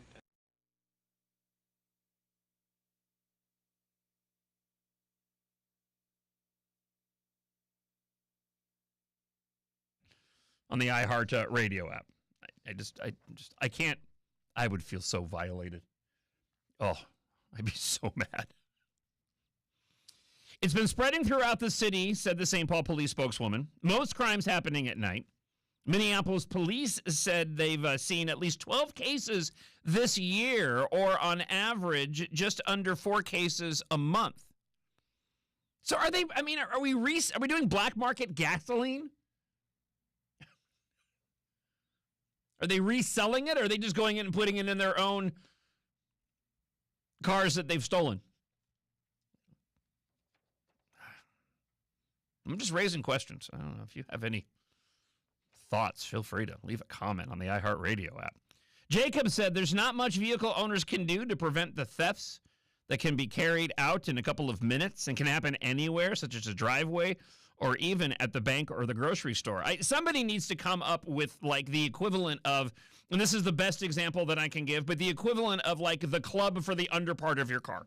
Something that you can just place underneath your entire car, lock it up so they just can't get through it. It's like 4-inch thick steel.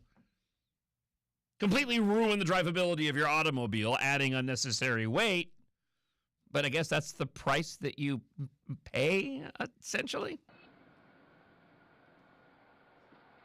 This is David from Blaine. I think we should do with the gas tax what they did with the COVID relief money. Take it off as a subsidy to those of us who need to buy gas every day, and then complain when they want to put it back that we can't afford it. Yeah, I'm down with that. That works. That works for me. Morning, everybody. It's Chad in Delano. Hi, Chad. Do you think Walls is going to try to help everyone out and reduce his gas taxes? I think, isn't it like 40 cents or something? That he has thrown on since he's been governor? Nah, he needs to, well, it depends. If China tells him to, maybe he will. You know what that take was? What's that? That take was white hot and very dangerous. I was slow to get to that on the button bar. Jacobs recommended carrying the best insurance you can afford and park in a garage.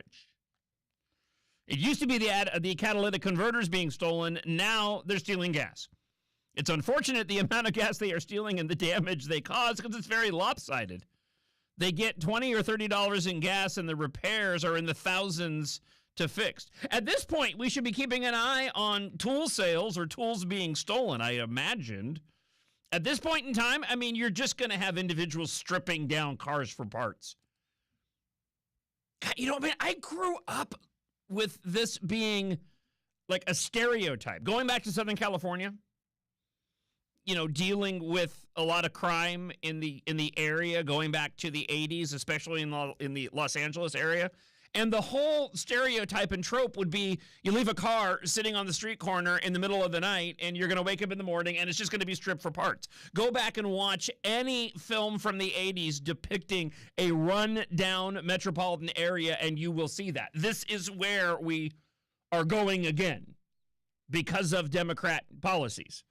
Just leaving your car out and expecting to wake up in the morning and just find anything that was bolted on no longer bolted on to your car. Hey, John. How about chain link skirts that drop down from the sides of the vehicle? So when you park, they deploy. They slow people down so you can't get in and out of the whole vehicle. Yeah. Have a great day. Bye now. I think it's clever. Again, you're going to be adding a lot of unnecessary weight to the automobile. What you could do, John, is put a curtain of little chains under your cars, attach them to a transformer from a bug zapper, and that will take care of itself if somebody crawls under there.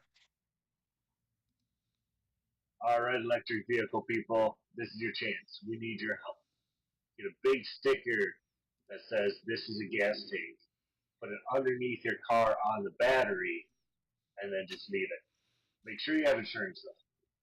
Oh, you know what? I still have stickers at home that say electric vehicle or hybrid vehicle that I had friends of the show buy for me a long time ago. I'd hate to put that on my beautiful car, Monty, but I may have to go and do that because he's right. If you have your car and you are pretending that it's an EV, maybe they'll avoid you. Are you guys driving the Batmobile, by the way? What ideas are you coming up with? I know, right? It's like, there's got to be. This is very comprehensive. It's going to require a lot of work. By the way, did you see? We'll do a quick on-air production meeting. Did you see the button I just dropped on the bar? It's my impression, or it's my. I thought it was Eddie Murphy doing an impression of our friend Scott. And I would play it if my mouse wasn't stuck. I ain't falling for no banana in my tailpipe. All right, let's get back to your thoughts on the iHeartRadio app. Hey, John, the criminals don't even have any, ambition anymore. At least before they used to siphon it, leave you your gas tank. I just hope one of them lights a spark one of these days. That's a really good point. I mean, that was a typical way you would go and you would steal the gasoline, would be just to siphon out of the car. But I guess this is probably safer for them to do so, meaning that they're less likely to get caught because they're actually under the automobile. Good morning, John. For the safety of everyone, I think we need to introduce some legislation to ban drills. I really think that could be important for us all. Have a great day. Well, we do have one more week left in the legislative session, so just enough time to get that in under the wire. All right. Continue with your comments on the iHeartRadio app. We'll get to more of those coming up. Let's turn our attention back over to a story that we covered right at the end of yesterday's show. I wanted to spend a little bit more time on. Alpha News has coverage of this. Because it's an election year, Minnesota Attorney General Thief Ellison has to actually go and do his job. He is suing the former directors of one of the original violence interrupter groups formed in the wake of the George Floyd riots, saying they misused over $6.5 million in charitable funds for personal use and expenses. Now, the two individuals in the lawsuit, and we'll talk more about them here in just a moment, they're not facing any criminal charges yet. I reached out to our lawyer extraordinaire, Jeff O'Brien, to get his thoughts, and he says the Attorney General's office typically handles civil and administrative actions.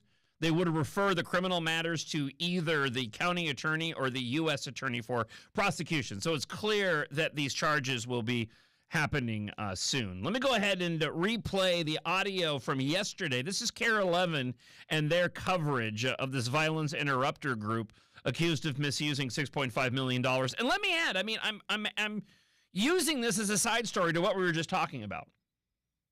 The violence interrupters have done nothing but steal taxpayer dollars in Minneapolis. They have done zero good work on the streets whatsoever. By their own admission, because they weren't even able to go and show what accomplishments that they had. It basically comes down to, well, when we were around, we didn't see any crime, so we must be doing a great job. And now it turns out what most of us already assumed already was true. It's just another form of fraud taking place by these violence interrupter groups. A visible presence in the community for years.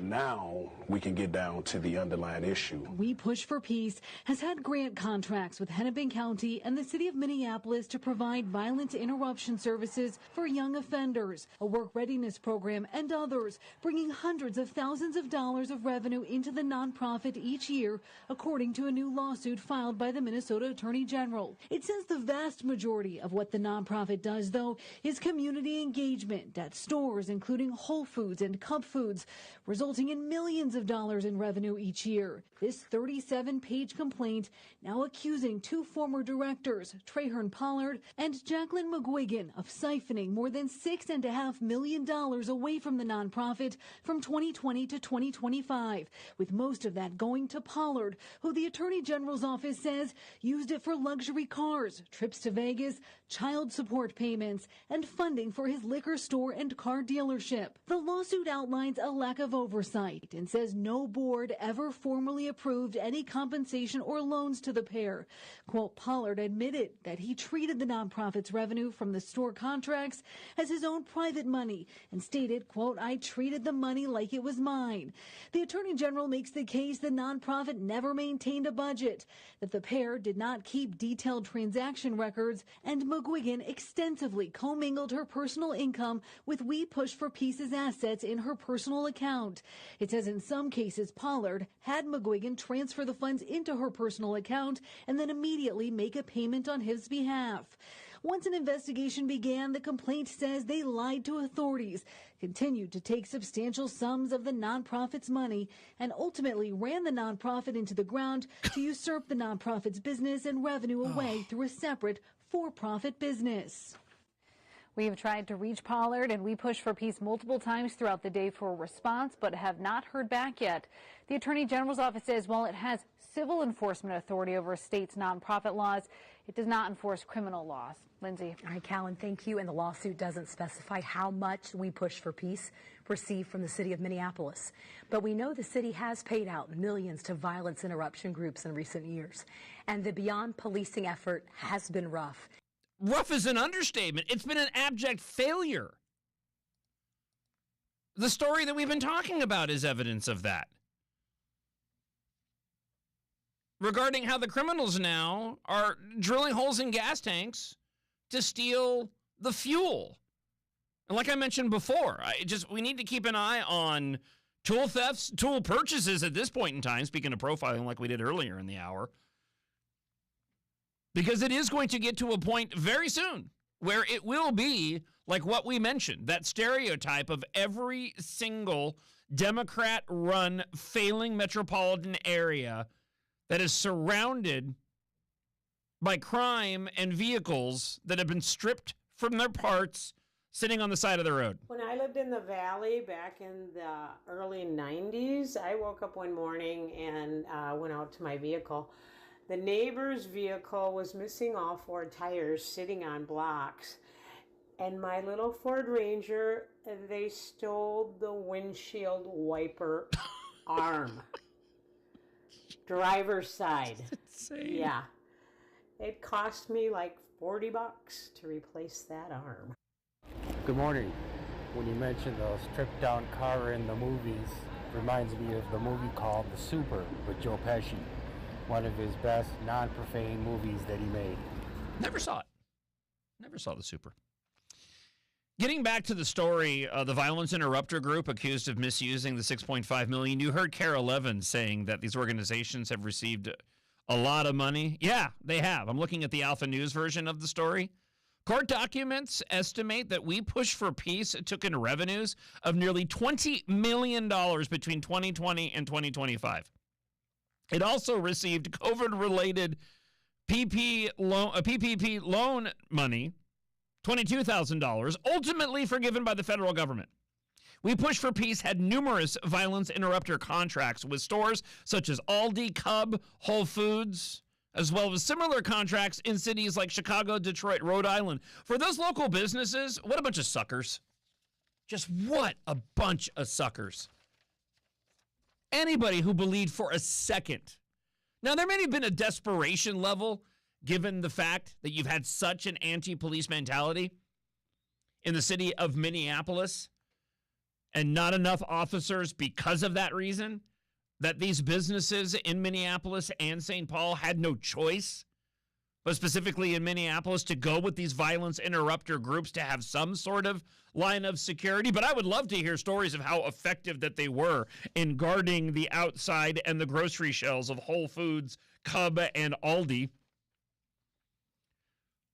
And on top of this, this has been a history of controversy for years with these organizations, and in particular this one. And they still were getting funneled money. Despite mostly being lauded by local media over the years, We Push for Peace has been the center of, in 2021, controversies.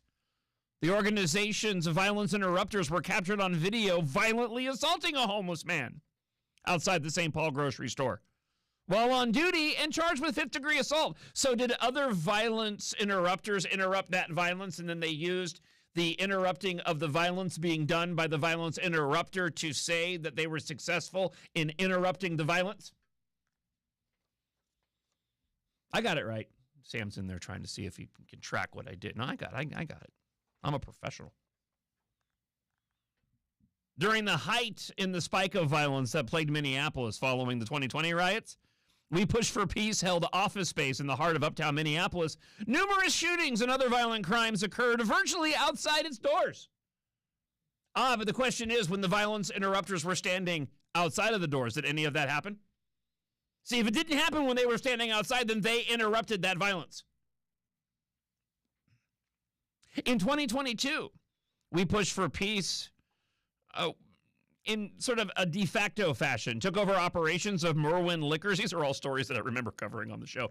They took over operations of Merwin Liquors in North Minneapolis hours after the Attorney General's office announced that it had opened a nuisance investigation into the business for drug and weapons activity taking place at the location and the nearby Winter Gas.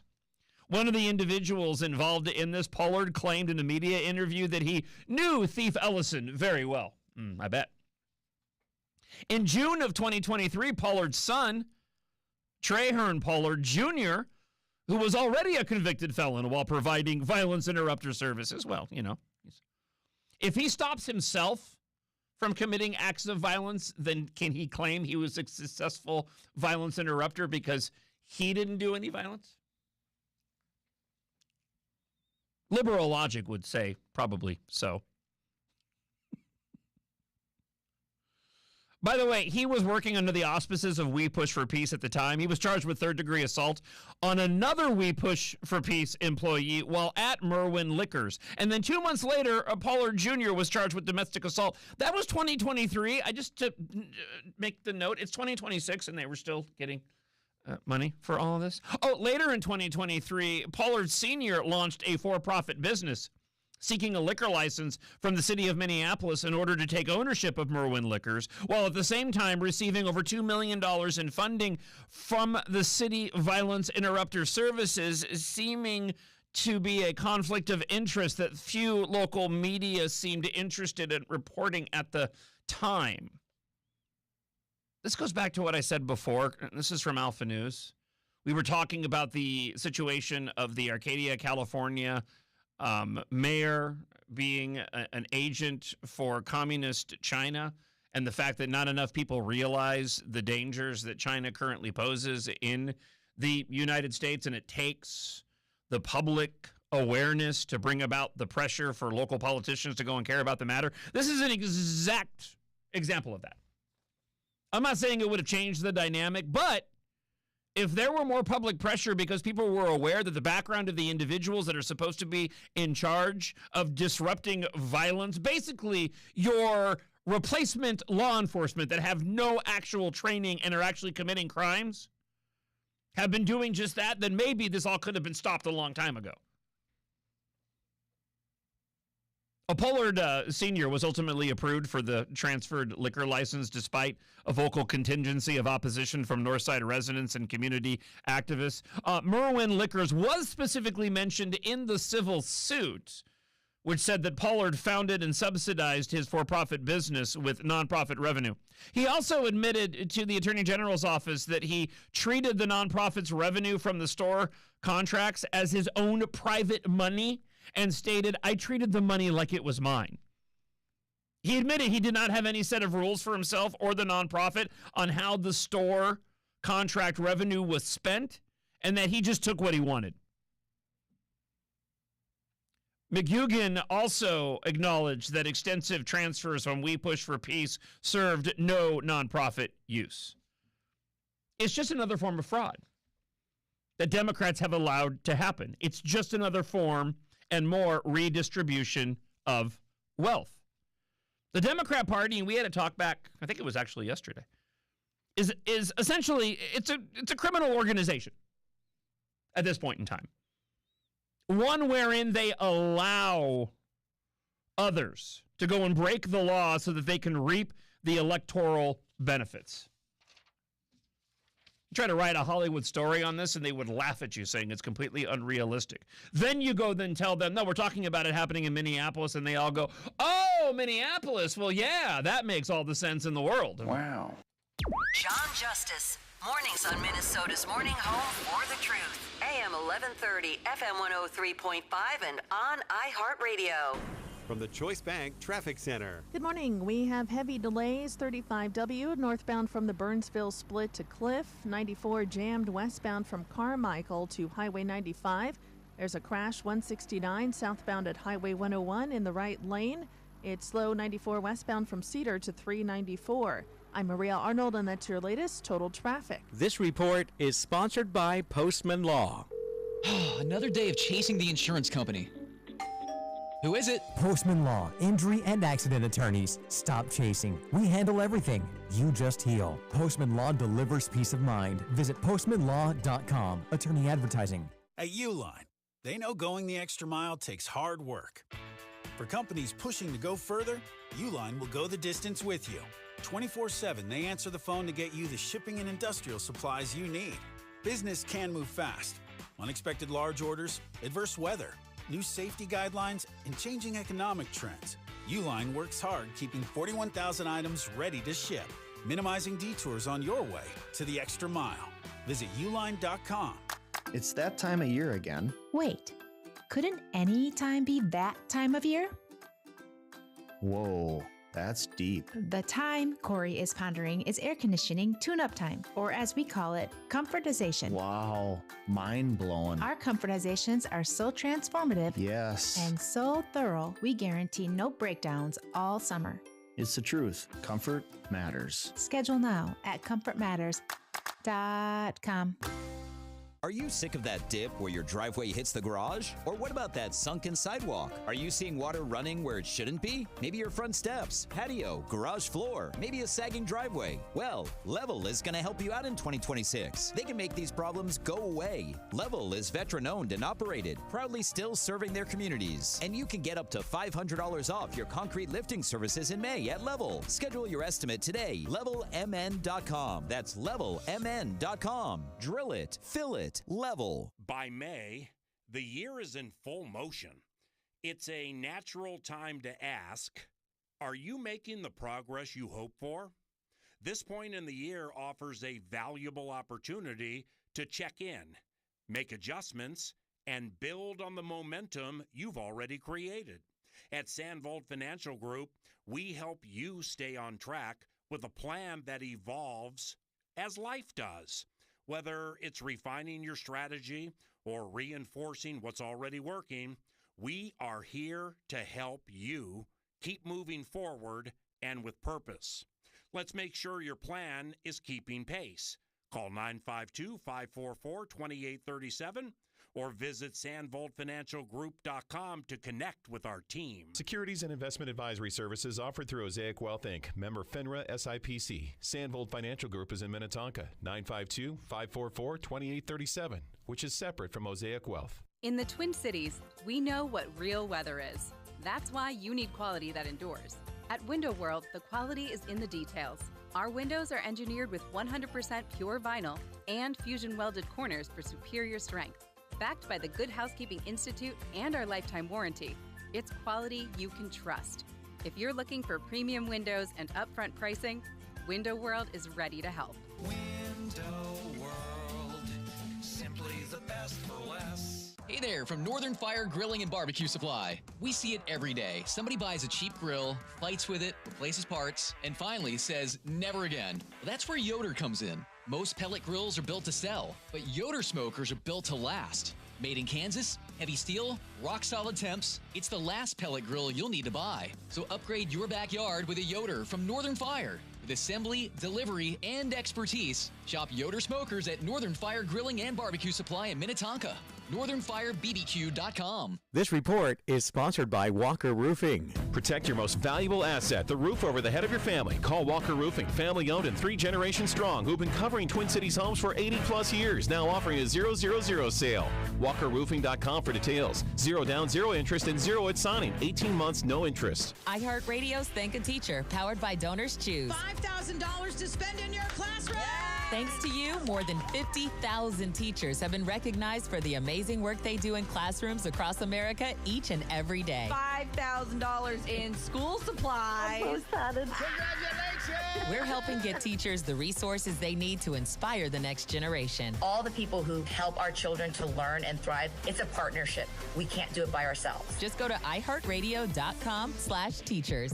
KTLK, Minneapolis and St. Paul, an iHeart radio station. Guaranteed human. Twin Cities News Talk, AM 1130 and FM 103.5.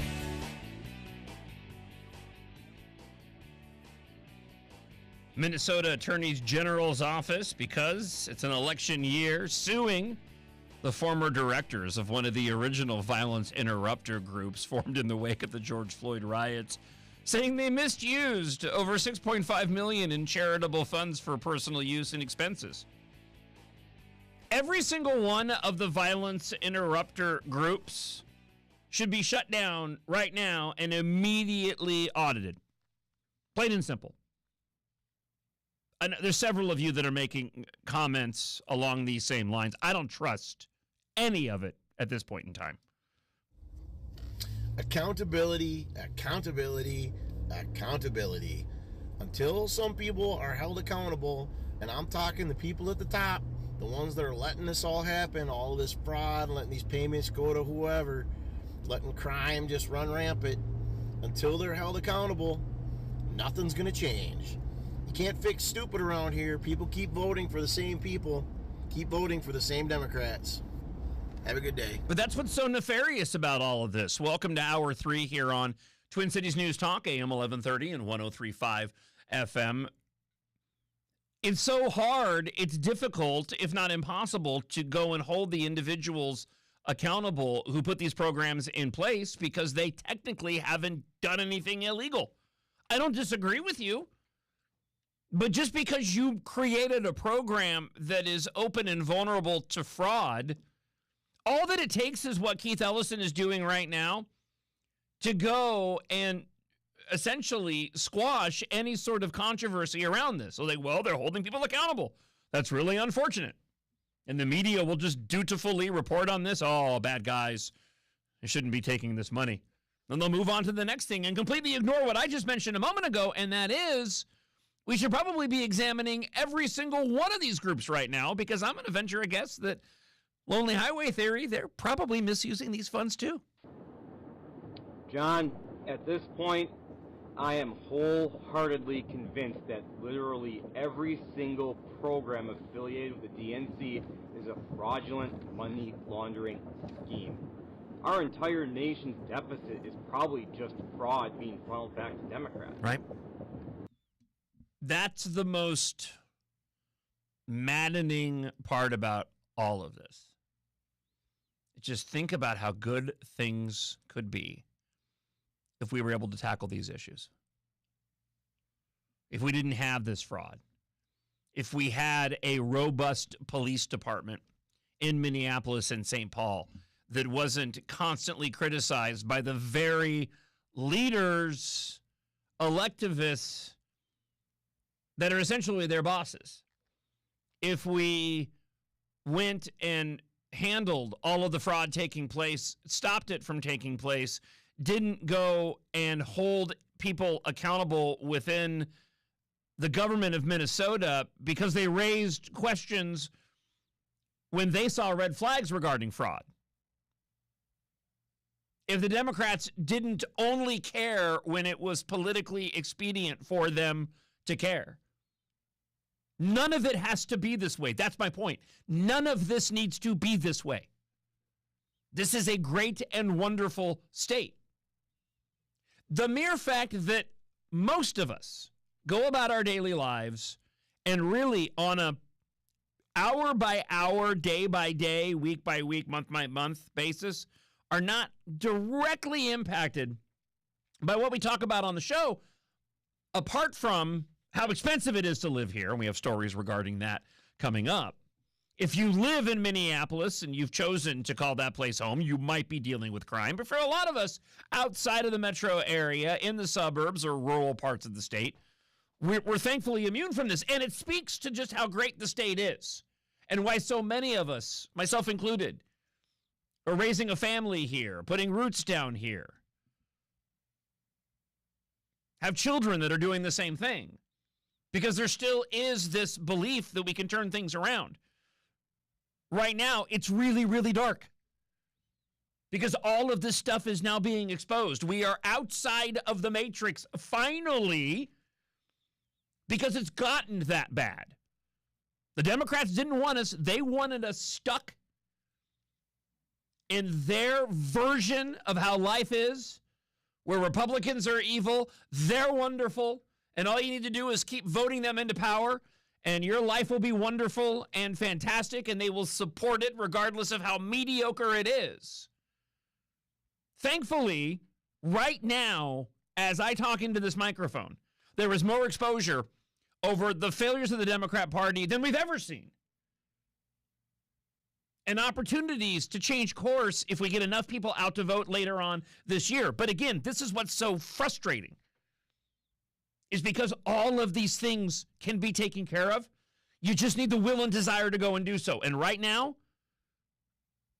with our divide in St. Paul and the Democrats having just a few seats majority in the Senate and Governor Dim Walz at the helm, they're still fighting back tooth and nail from doing the right thing of uprooting all of this controlled chaos, fraud, and crime.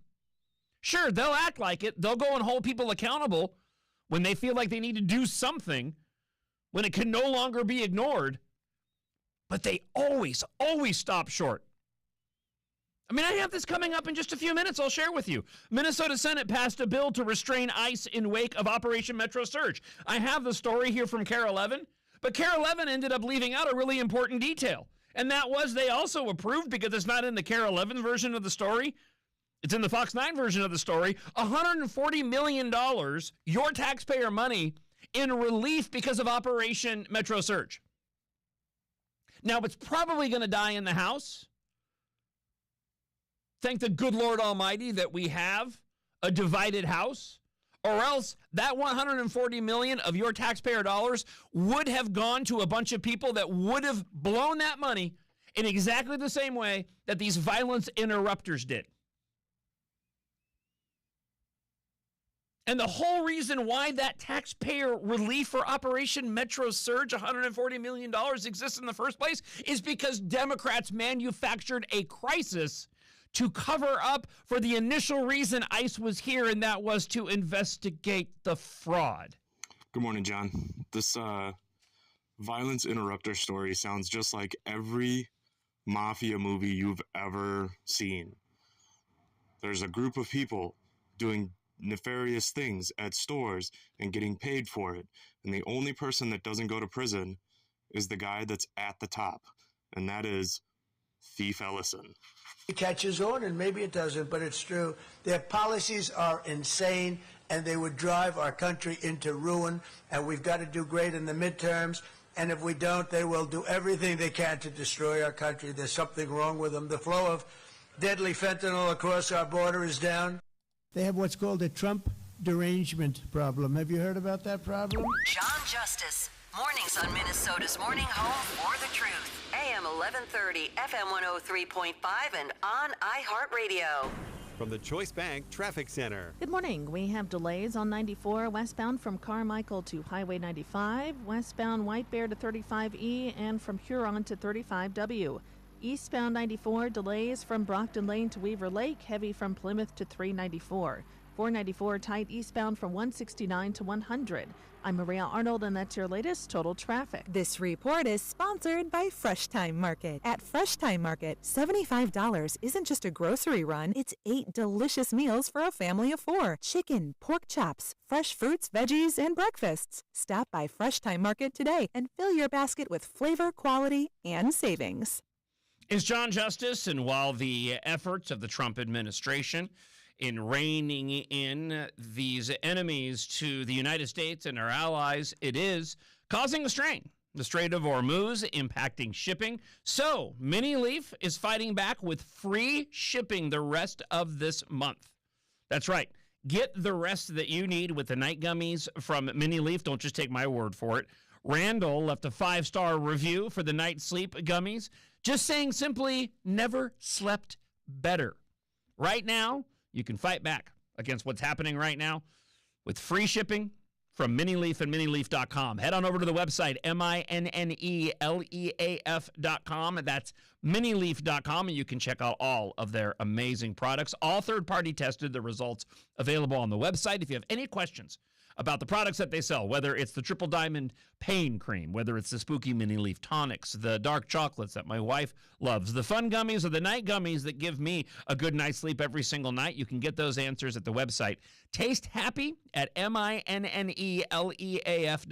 That's Minileaf.com. It's Jon Justice here for Window Nation. May's weather, it's pretty nice, but those hot summer days will be here soon. Don't wait until the heat hits to try to avoid the high energy bills. Upgrade your home's windows this month during Window Nation's Buy 4 and Get 4 free sale. Imagine replacing all your windows with new energy efficient ones and getting half of them for free. Plus, you can get them with no money down and no monthly payment or interest for 2 years. The sale ends soon, so visit windownation.com now to book a consultation. This is a special alert to all Americans who own a vehicle with less than 200,000 miles with an auto warranty about to expire or with no warranty coverage at all. Due to a decline in the economy, CarShield is announcing a low-cost month-to-month vehicle protection plan that is now available to the public to save any driver out-of-pocket expenses on future auto repairs. Call now to find out how you can pay almost nothing for covered auto repairs. Yes, you heard that correctly. Pay almost nothing for covered auto repairs. An open phone line has been established for all drivers to call for a free quick quote. Call 800-884-1012 now. Drivers who are covered will not have to pay for covered repairs again. This protection plan is at an all-time low. Additionally, drivers who activate this vehicle protection today will also receive free roadside assistance, free towing, and car rental options at no additional cost. Call us for your free quick quote today. 800-884-1012. That's 800-884-1012. What do you have to lose? Call 800-884-1012. Again, 800-884-1012. Don't let uneven concrete surfaces create safety hazards for your home or business. Call the pros at Expert Concrete Raising for a non-invasive concrete leveling solution that lasts. Learn more at expertconcreteraising.com. That's expertconcreteraising.com. My friends, the yard care industry sold us toxic chemicals and called it green. It's time for Sunday. No harsh chemicals, just real ingredients so your yard can thrive. Get your custom Sunday yard plan for spring at getsunday.com. In the Twin Cities, we know what real weather is. That's why you need quality that endures. At Window World, the quality is in the details. Our windows are engineered with 100% pure vinyl and fusion welded corners for superior strength. Backed by the Good Housekeeping Institute and our lifetime warranty, it's quality you can trust. If you're looking for premium windows and upfront pricing, Window World is ready to help. Window World, simply the best for less. If you're suffering from burning, tingling, or numb feet, you need to pay special attention as we discuss neuropathy with Carl of Aspire Integrated Health. What is neuropathy? Peripheral neuropathy is actually nerve damage to the hands, feet, and legs. And what are the symptoms? The major symptoms are numbness, tingling, burning, muscle cramps, coldness in hands or feet, and problems with balance. Is neuropathy treatable? It is absolutely treatable, and we can get some great results. Your nerve damage screening will tell you if you're at risk for serious complications and if you're a candidate for our innovative treatment program. Don't wait until your symptoms are so severe that there's nothing that can be done. End-stage neuropathy leaves people confined to walkers, wheelchairs, and even amputations. Call 651-318-0887. The first 25 callers will receive a free nerve damage screening. Call 651-318-0887. Professional services provided by Aspire Integrated Health. Dr. Lindsay Gillen, D.C. Lots of places can expose you to identity theft, but that's why LifeLock monitors hundreds of millions of data points a second for threats to your identity, which is way more than anyone can do on their own. If they find anything suspicious, like new loans or changes in your financial accounts, they'll alert you right away, all through text, phone, email, or the LifeLock app. Get the alerts that can make all the difference. Save up to 40% off your first year with the promo code BECK. LifeLock.com, 800-LifeLock, 1-800-LifeLock, or LifeLock.com. Use the promo code BECK at LifeLock.com. If you want unlimited talk, text, and data on a crazy fast network, Big Wireless will sell it to you right now for as little as $70 a month. Or you can buy it from Pure Talk for half of that. I'm talking about unlimited talk, text, and unlimited data for just $34.99 a month. Stop paying the big guys twice what you need to. Dial pound 250, say my name. That's pound 250, micro, to switch to Pure Talk, where the savings are truly unlimited. This report is sponsored by Minnesota United FC. Minnesota United returns to Allianz Field to face off against the Colorado Rapids on May 13th at 7:30 p.m. Presented by Nutrisource. Visit mnufc.com for tickets and more information. That's mnufc.com. Hello, I'm Robert Smigel. I did lots of things. Cartoons on SNL, Conan stuff, Triumph the Insult Comic Dogs, some movies. But now I'm past my peak. So I'm hosting a podcast, Humor Me with Robert Smigel and Friends. Each week, me and my favorite comedians, writers, and whatnots help regular people just like you, presuming you're regular, who have some project or task that they'd like us to help make funnier. Search Humor Me on iHeartRadio, America's #1 podcast network, and the Webby Podcast Company of the Year. Sandvold Financial Group, bettering lives through holistic financial advice. Have you heard the news? Everybody relax. The risk of hantavirus remains very low. This week, Trump visits China. Alan Cole, alleged Trump shooting suspect. Pretty sick guy. He pleaded not guilty. No deal. Iran cannot have a nuclear weapon. Broadcasting on AM 1130, 103.5 FM, 100.3 HD2, and worldwide on iHeartRadio. This is the Twin Cities News Talk Station, KTLK AM, Minneapolis. Back to Jon Justice, live this morning on Twin Cities News Talk, AM 1130, FM 103.5, and on iHeartRadio.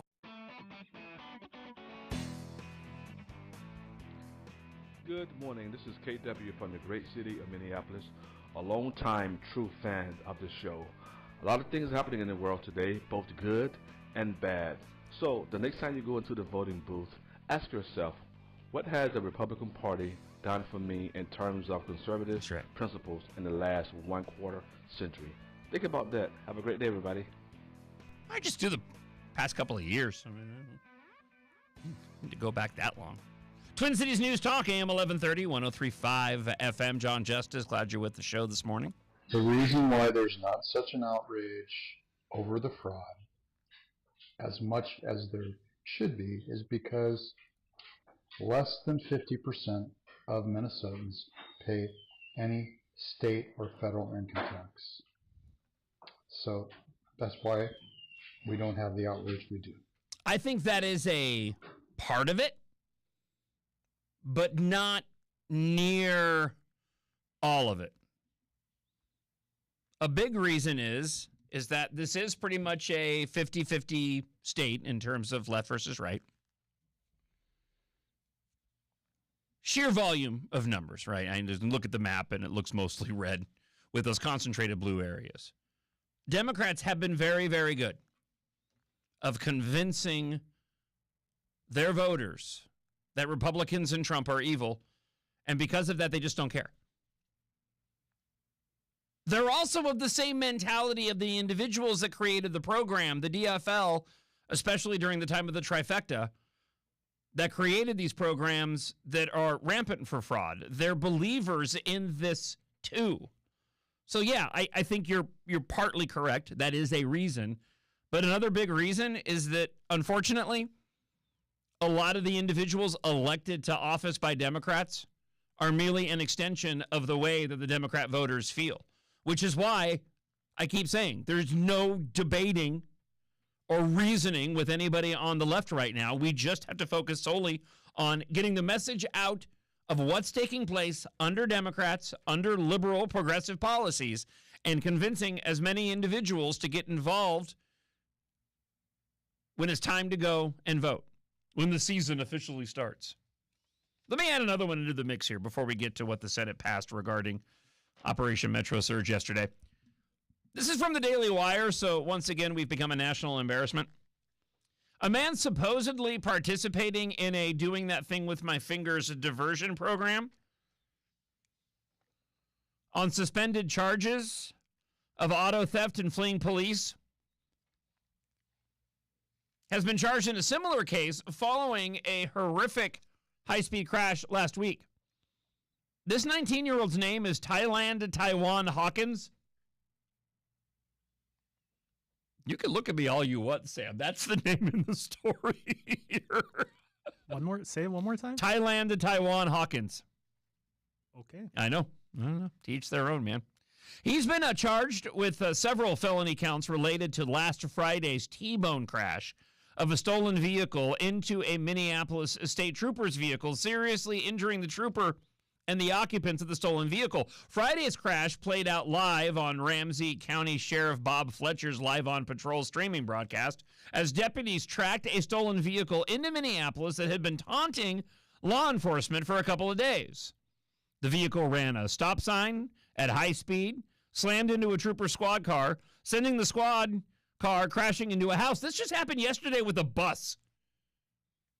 There was an accident that took place in downtown Minneapolis. I believe it was a fatal accident and ended up sending a city bus careening into a local home. The trooper needed to be extricated from the vehicle, was hospitalized with serious and major injuries. This is according to prior statements to Alpha News from State Patrol. Passengers in the suspect vehicle were also injured. The complaint describes that Ramsey County deputies had disengaged from active pursuit as the vehicle entered Minneapolis and was being tracked by a State Patrol helicopter. I guess they're looking at spending money buying drones to be first responders in Minneapolis. So if you're good at piloting a drone and you're looking for a gig that maybe you can do, you can probably do that from home, right? Just do that from anywhere. Maybe a little side hustle in the Twin Cities News Talk production booth. You can fly some drones as a first responder to the crime downtown. Although, no, I don't want that. I want you focused on the show.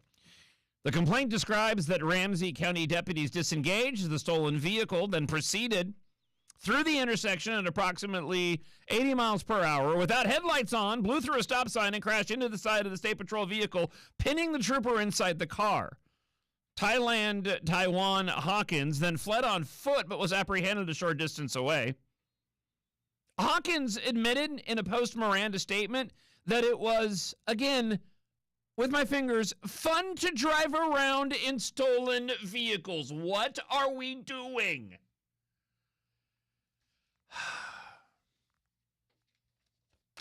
Diversion programs don't work. This is one of the few times where I'm actually going to go, get this person a cell phone. Like, this is the individual that I want addicted to the algorithm. Go watch TikTok videos instead of having fun driving around in stolen vehicles. Charged with 2 counts of criminal vehicular operation involving substantial bodily harm and gross negligence, fleeing police in a vehicle and receiving stolen property, as well as a gross misdemeanor count of criminal vehicular operation involving bodily harm. Now, Hawkins made his first court appearance late last week, granted a public defender, is in custody on $250,000 bail, will have a hearing in June. In December, Hawkins was placed into a diversion program under an agreement with the Hennepin County Attorney's Office to suspend prosecution on felony charges of auto theft, fleeing police, and obstructing the legal process in a case charged last June. So 1 year ago, he was already arrested for something very similar. Minnesota diversion programs are a joke. Those charges from that case describe something very similar, as I mentioned, to last week's crash, fleeing from a Robbinsdale police nearly 100 miles per hour in a stolen vehicle, ultimately crashing in North Minneapolis. The 5 occupants fled from the vehicle, but Hawkins was captured and determined to be the driver. So these diversion programs, in this case, all that it did was tell this guy, who apparently didn't mind going through the program, hey, don't worry, you can still have all the fun. He admitted, it's fun for me to drive around in stolen vehicles. So you mean that I can just keep doing that and not be held accountable for almost murdering people after stealing somebody's car, and all I have to do is spend a couple of hours, a couple times a week, telling somebody else how I feel and what motivated me? Share how that makes you feel. Why is it fun for you to steal cars? You going to do it anymore? No, I'm not going to do it anymore, right until I get out and I go and do it again. The Hennepin County Attorney's agreement with Hawkins to suspend prosecution requires him to remain law-abiding among other conditions. I don't think he did that. I don't think, it seems like he didn't follow those rules. It's unfortunate. He had rules. He didn't follow them. It's amazing what happens. You know, it's like if you put gun laws in place restricting the right of legal gun owners, and then the bad guys don't follow the rules. It's funny how that happens.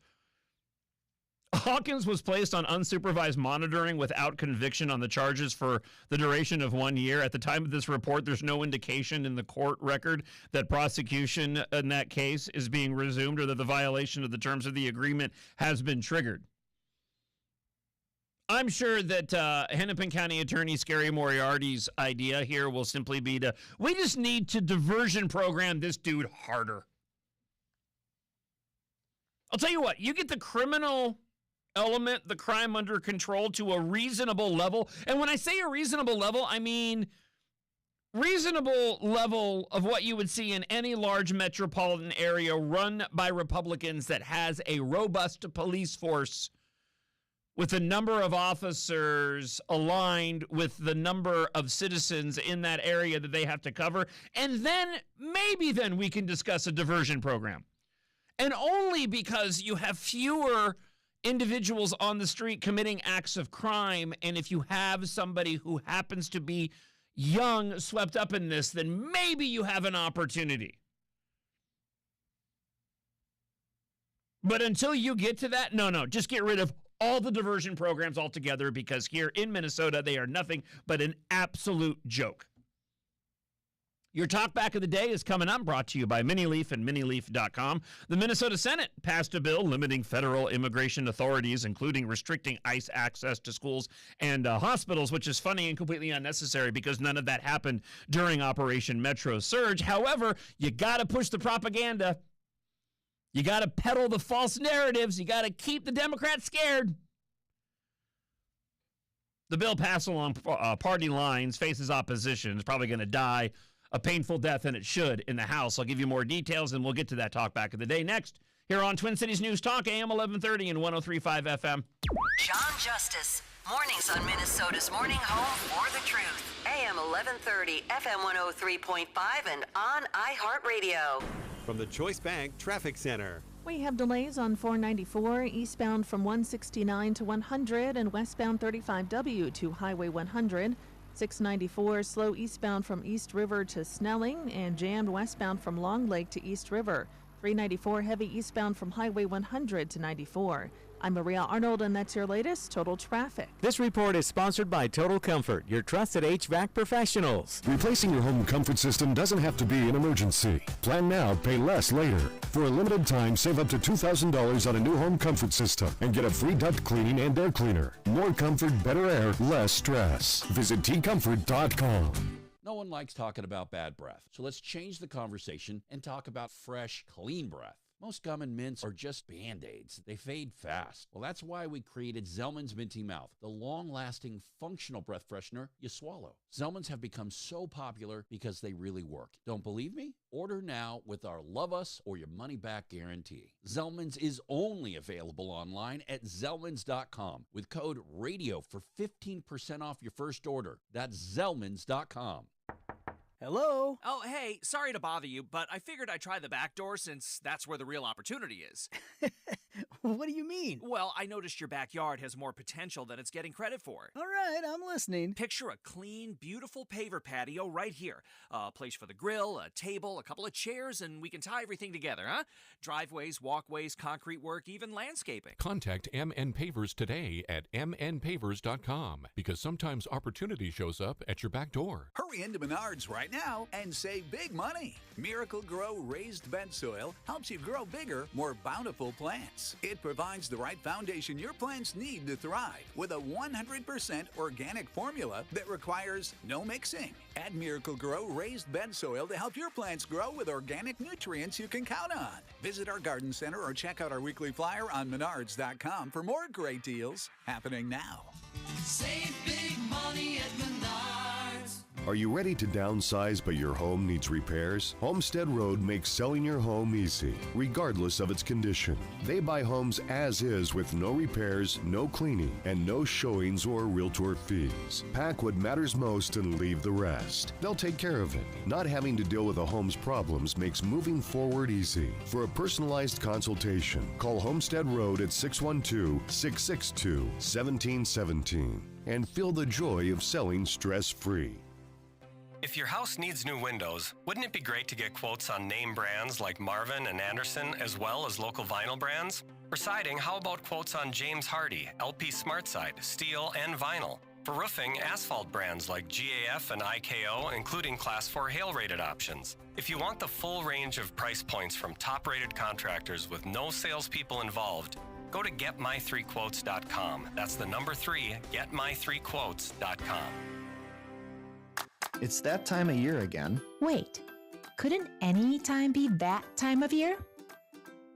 Whoa, That's deep. The time Corey is pondering is air conditioning tune-up time, or as we call it, comfortization. Wow, mind-blowing. Our comfortizations are so transformative Yes. and so thorough, we guarantee no breakdowns all summer.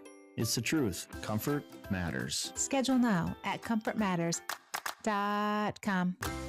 A new Minnesota Department of Health report shows hospitals made at least $1 billion from a federal drug discount program. That program was supposed to help patients. Instead, state experts say there's little accountability for where the money actually goes. More than half of those profits came from taxpayer-funded programs. The rest came from higher drug prices paid by Minnesota employers and working families. The state report was delayed, and when it was finally released, it showed the program isn't working as intended. Yet, lawmakers are rushing to expand it anyway. Minnesotans deserve answers, not another giveaway. Tell lawmakers, stop 340B expansion. Vote no on House File 3609 and Senate File 3769, paid for by the Community Action for Responsible Hospitals. An official message from Medicare. I turned 65 this year. I knew it was time to figure out Medicare, and I had questions, like when to enroll and how to enroll. So I went straight to the official source, Medicare.gov, to get the facts about Medicare. I found answers to all my questions, and I'm ready to get started. And so can you. Just go to Medicare.gov to get the real facts about Medicare. Paid for by the U.S. Department of Health and Human Services. Sandvold Financial Group, bettering lives through holistic financial advice. Sean Hannity, weekdays from 2 to 5. Hello. On Twin Cities News Talk AM 1130 and 103.5 FM. And on iHeartRadio with your smart speaker.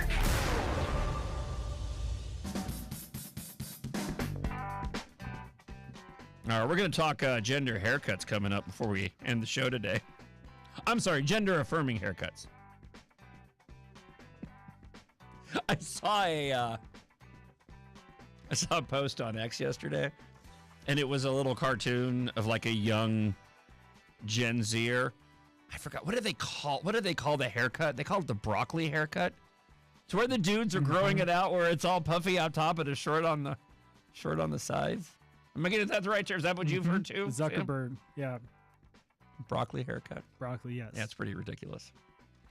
I also saw another video that I thought was really interesting, just since I'm here and I'm fascinating to talk to. You're fascinating to talk to. On Twin Cities News Talk. We'll get to your talk back of the day here in just a second. Jason Pargin, nobody's probably heard of him. He wrote a book. It was turned into a movie. Used to be heavily involved on the Cracked podcast, which was one of the most amazing podcasts going back to 2008, 2010, 11, 12-ish. It's changed since then. He put up a post recently, and it was he didn't really have an answer. I don't have an answer.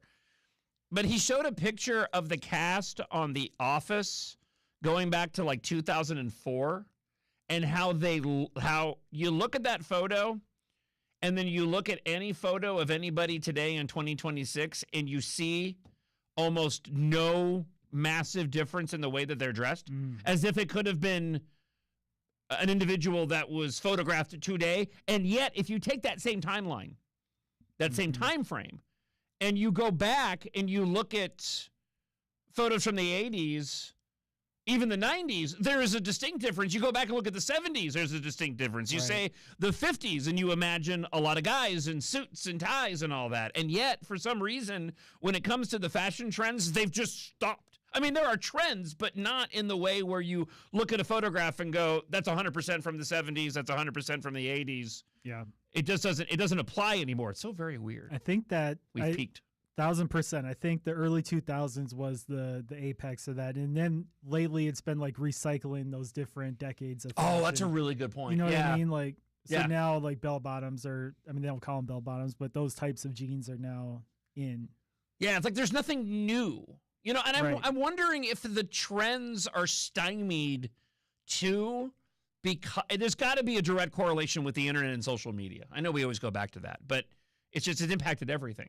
There's got to be something that kept those trends from emerging within social circles and becoming larger trends that gets stymied and stopped because the moment that something emerges online, for some reason, it halts it, or it immediately gets rejected and people don't buy into it and people just end up, dressing as they normally would or going with the same sort of fashion trends. Hairstyles are the same thing. Mm-hmm. That's what the whole thing about was. Yeah, part of it too is like the world's just moving so fast now that the trends are just sort of burning out faster than they can really stick. Yeah. There's that part of it too. Well, it was funny. I was looking in my closet and I can stand to lose a few pounds, right? Because I have portions of my wardrobe that I just won't wear right now because they're just too tight because, I have more weight on than I did when I had them.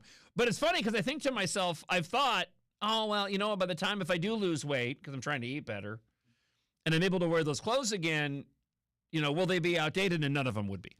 No. And I've had them for I've had it just for over 10 years. There's clothes sitting in there that, so it's just, you know what? Let me just give it again. You're fascinating to talk to. Let's get to your talk back of the day because Rich is more fascinating than myself at the moment. Your talk back of the day is brought to you by Minileaf and Minileaf.com. Good morning, John. As we head into Police Week, I just want to give a hearty salute and thank you to all law enforcement officers out there that are sacrificing everything day and night to keep us safe. For those on the left, if you don't like the job that they're doing, go over to St. Paul and change the laws. These are law enforcement officers. They're not lawmakers. So if you don't like that, go take it out on those people over in St. Paul and get the laws changed. Don't take it out on the people that are keeping you safe every single day. Thank you for that, Rich. Came in early this morning. That is your talk back of the day brought to you by Minileaf. Free shipping available in May from Minileaf. And remember, you can pick up Minileaf products in Mendota Heights and Edina at Pot Mama's, at the Warrior Garden, veteran-owned in St. Paul, and the Greenleaf Depot in Savage. All right, let's go here. Last week of the legislative session, Luke Sprinkle from Alpha News will be joining us right around this time on tomorrow's show. The Minnesota Senate passed a bill limiting federal immigration authorities, including restricting ICE access to schools and hospitals following Operation Metro Surge. It's unlikely to become law because of the tie in the House. Several hours of debate took place, completely unnecessary. It's just a waste of time. The Senate did pass a legislation entirely along party lines by a vote of 34 to 33. Key elements of the bill include restricting ICE access to schools and hospitals, which is completely unnecessary because they weren't going to those places anyways. Child care facilities and courts. Give me a break. The child care facilities, the places that get investigated for fraud. Oh, ICE can't go there. Nope, can't have that. Requiring the BCA involvement in federal use of force investigations and broadening the authority of Minnesotans to sue federal agents for unconstitutional violations. And Carol Levin, again, skipped a big one here. The Minnesota Senate also approved the $140 million in relief for rental assistance and small business loans following Operation Metro Surge. A bill was also passed to limit the civil enforcement actions that I mentioned just a moment ago. Both are likely to die a painful death, and they should, within the House. And again, why are they doing this? Because they want to continue to spread the myth around Operation Metro Surge. Just like Senator Ron Latz did in the story here from Carol Levin. What we endured was one of the darkest periods in American history when the government has sent masked men, armed, untrained, and unrestrained to terrorize our communities. You're fascinating to talk to. Did he get an Emmy for that one? The legislation is about accountability, about safety, and about ensuring that this never here happens again. Just give me a break. None of this had to happen. The Democrats encouraged individuals to go and act like a bunch of ridiculous insurrectionist lunatics on the streets, and that's what caused all the chaos and the problems. If everybody had just stayed at home and ICE had come in to conduct their business, investigating the fraud and arresting those that are here in the country illegally, many of whom had committed horrible and heinous crimes, like abusing children and spousal abuse and sexual assault of women and murder. Nope. They need to exploit it to the best of their ability. You know, it's part of we had the story earlier, last hour. If you missed it, be sure to check out the podcast on the iHeartRadio app. I had the story last hour about the mayor in a small, very wealthy area of Southern California. It wasn't when I was growing up there, Arcadia, California. It turns out she's pleaded guilty to being a Chinese agent, spreading Chinese propaganda, news stories through a website, through policies of her serving in, an incredibly wealthy part of Southern California. And yeah, it's distressing and it's disturbing. But what the Democrats are doing is no different in terms of the propaganda. As a matter of fact, at this point in time, somebody should probably let Xi Jinping know, hey, you know what? The Democrats are doing a good job all on their own of perpetuating Marxist communist propaganda. I mean, we got our governor loves communism. You really don't need to go and risk your own individuals and have them arrested, because Democrats are doing a pretty decent bang-up job of spreading the propaganda themselves. I mean, Hakeem Jeffries, in an interview with MS Now yesterday, talking about his frustration as the Democrats go in full-blown panic mode because of the Supreme Court rulings and Republicans in specific states being to redraw the district lines, dashing potentially the hopes of Democrats to gain power back later on this year. Here's what he had to say, and it sounds like Marxism. In a period of time, we do have these structural problems that need to be addressed.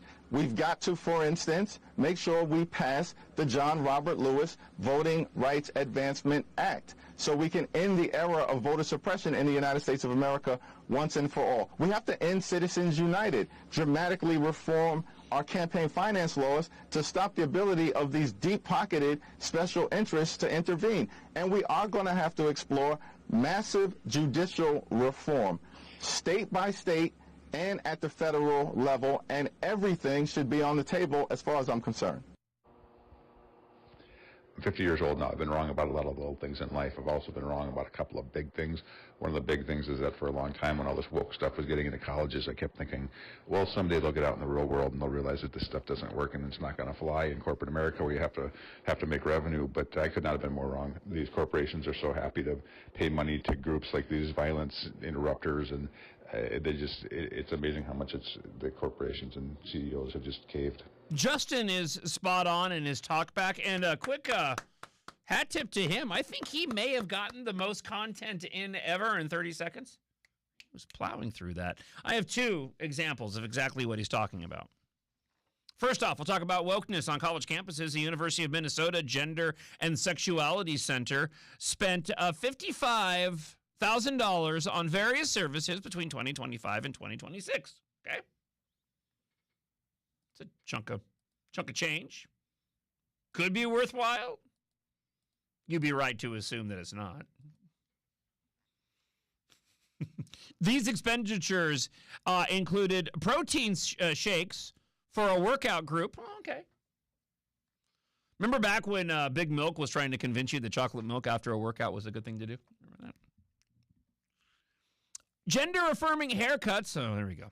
Pride flags and speakers for transgender events. The spending has drawn criticism for not aligning with the public opinion and for not being good use of funds in an academic institution. I would tend to agree.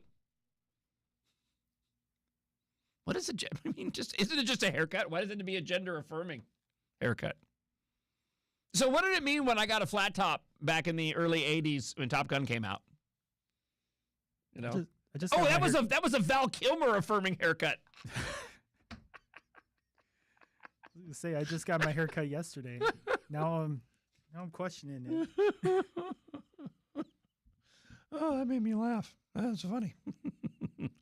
The spending occurred through the Gender Sexuality Center for Queer and Trans Life at the taxpayer-funded public university at the Twin Cities. So more than $55,000, food and supplies, other services. This is the only check register for the center, so it does not include any salaries, benefits, or other payments such as insurance for the 3 employees. So Mikal Riley, whose pronouns are any and all, directs the center along with Leighton Hernandez Offner, whose pronouns are he and they. Just, want to be politically accurate and correct. And then Rick X Hoops, who goes by they, he.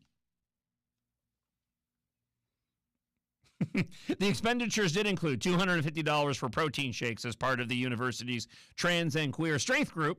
Okay. The center also paid $800 for gender-affirming haircuts. A day before, the center spent $685 on in-house nail appointments. The school's LGBTQ center also spent thousands on speakers for transgender events, including $800 for N. Yami Stewart, a doing that thing with my fingers, trans femme non-binary actor. Stewart is a man who tells people that he is a woman and starred in the off-Broadway play Prince Taggart, but that is Taggart with an F and not a T. Dimdos. Got to be careful at this late hour on the show. Other listed costs included a sexual education curriculum consultant, a queer family panel, and a queer yoga tea reception. The spending has drawn criticism from higher education experts at the Heritage Foundation. Jonathan Butcher told the College Fix the university is going in the opposite direction of public opinion. Pointing to research, Butcher noted that affirming this sexual confusion is not actually helping young people. It's not illegal, but it's not a good use of funds at an academic institution, he said. When asked about various expenditures, he says graduation rates are already mediocre at best. The focus should be on rigorous academics, not this. Listen, in this case, it's just the University of Minnesota wasting valuable time and resources to continue the Marxist indoctrination of identity politics into adulthood after being groomed in the public education system by Education Minnesota. This is where the activists are made. And to that point, you ready for this headline? Democrat lesbian judge Speedlin Gonzalez gets a lifetime ban after criminal indictment. This is a result of your leftist indoctrination. The county's first openly homosexual judge wasted no time evidencing her activistic intent and radicalism, erecting, for instance, a pride flag behind her bench alongside the U.S. and Texas flags during a formal court proceeding back in 2019, then later keeping the imperial non-straight colors hoisted at the entrance to her chambers. Now it turns out that Judge Speedlin Gonzalez shall be forever disqualified from judicial service in the state of Texas. Oh my gosh, above average. And nobody should be shocked by this in the least bit. After multiple accusations of judicial misconduct and run-ins with the State Commission on Judicial Misconduct, Speedlin Gonzalez's time as a judge in the Lone Star State has finally come to an end. And just to paint the picture here, it's exactly what you expect. Just a woman that it's difficult to tell that is a woman with incredibly short hair, day-glow colors, the whole nine, every single stereotype that you can imagine for Speedlin Gonzalez, the judge, is present. The leftist, now ex-judge, who the San Antonio Express reported in a 2023 puff piece, concedes to being a rebel and who was admonished in 2020 for congratulating attorneys on winning in her court, was criminally indicted in January in connection with the December 2024 incident, which she allegedly ordered a bailiff to handcuff a female defense attorney and toss her in the jury box. Speedlin Gonzalez, however, is an award winner. In 2021, she won the Texas Diversity Council's LGBTQ+ Individual Leadership Award, but was also charged with one count of unlawful restraint by a judicial officer, a second-degree felony, and one count of official oppression, a Class A misdemeanor. I mean, can you imagine what the outcome of her decisions must have been? On the basis of the indictment, the State Commission on Judicial Conduct had suspended Speedlin Gonzalez without pay on February 5th. So the leftist then ran for re-election in the Bexar County Court and was overwhelmingly rejected by voters during the primary election. Agreed late last month to accept a lifetime ban from judicial service in order to settle an outstanding misconduct complaint against her and to avoid further disciplinary action. These individuals are only placed into these different positions of power to continue to perpetuate the narratives within the public that the Democrats and the leftists can go and exploit when anybody goes, like myself, and pushes back on an individual like this. They can call me all kinds of ists and isms and igots all they want. And typically, this is what ends up happening. On a long enough timeline, they end up no longer serving in those positions. Thank you so much for hanging out on today's show. If you missed any portion of today's broadcast, be sure to check out the podcast. That'll be available up on the iHeart Radio app. Tomorrow on the show, Luke Sprinkle from Alpha News will be joining us to give us an update on the final week of the legislative session. No talk of a special session so far, so that's good news. Sam, thank you so much for hanging out this morning. I will see you again on Friday, my friend. I hope you get some sleep. Enjoy your Tuesday, and we'll talk to you guys tomorrow morning just after 6 o'clock. Have a great one. Bye. Thanks, everybody. You guys are the best. From the Choice Bank Traffic Center. We have delays on 169 northbound from Highway 21 to Old Shop.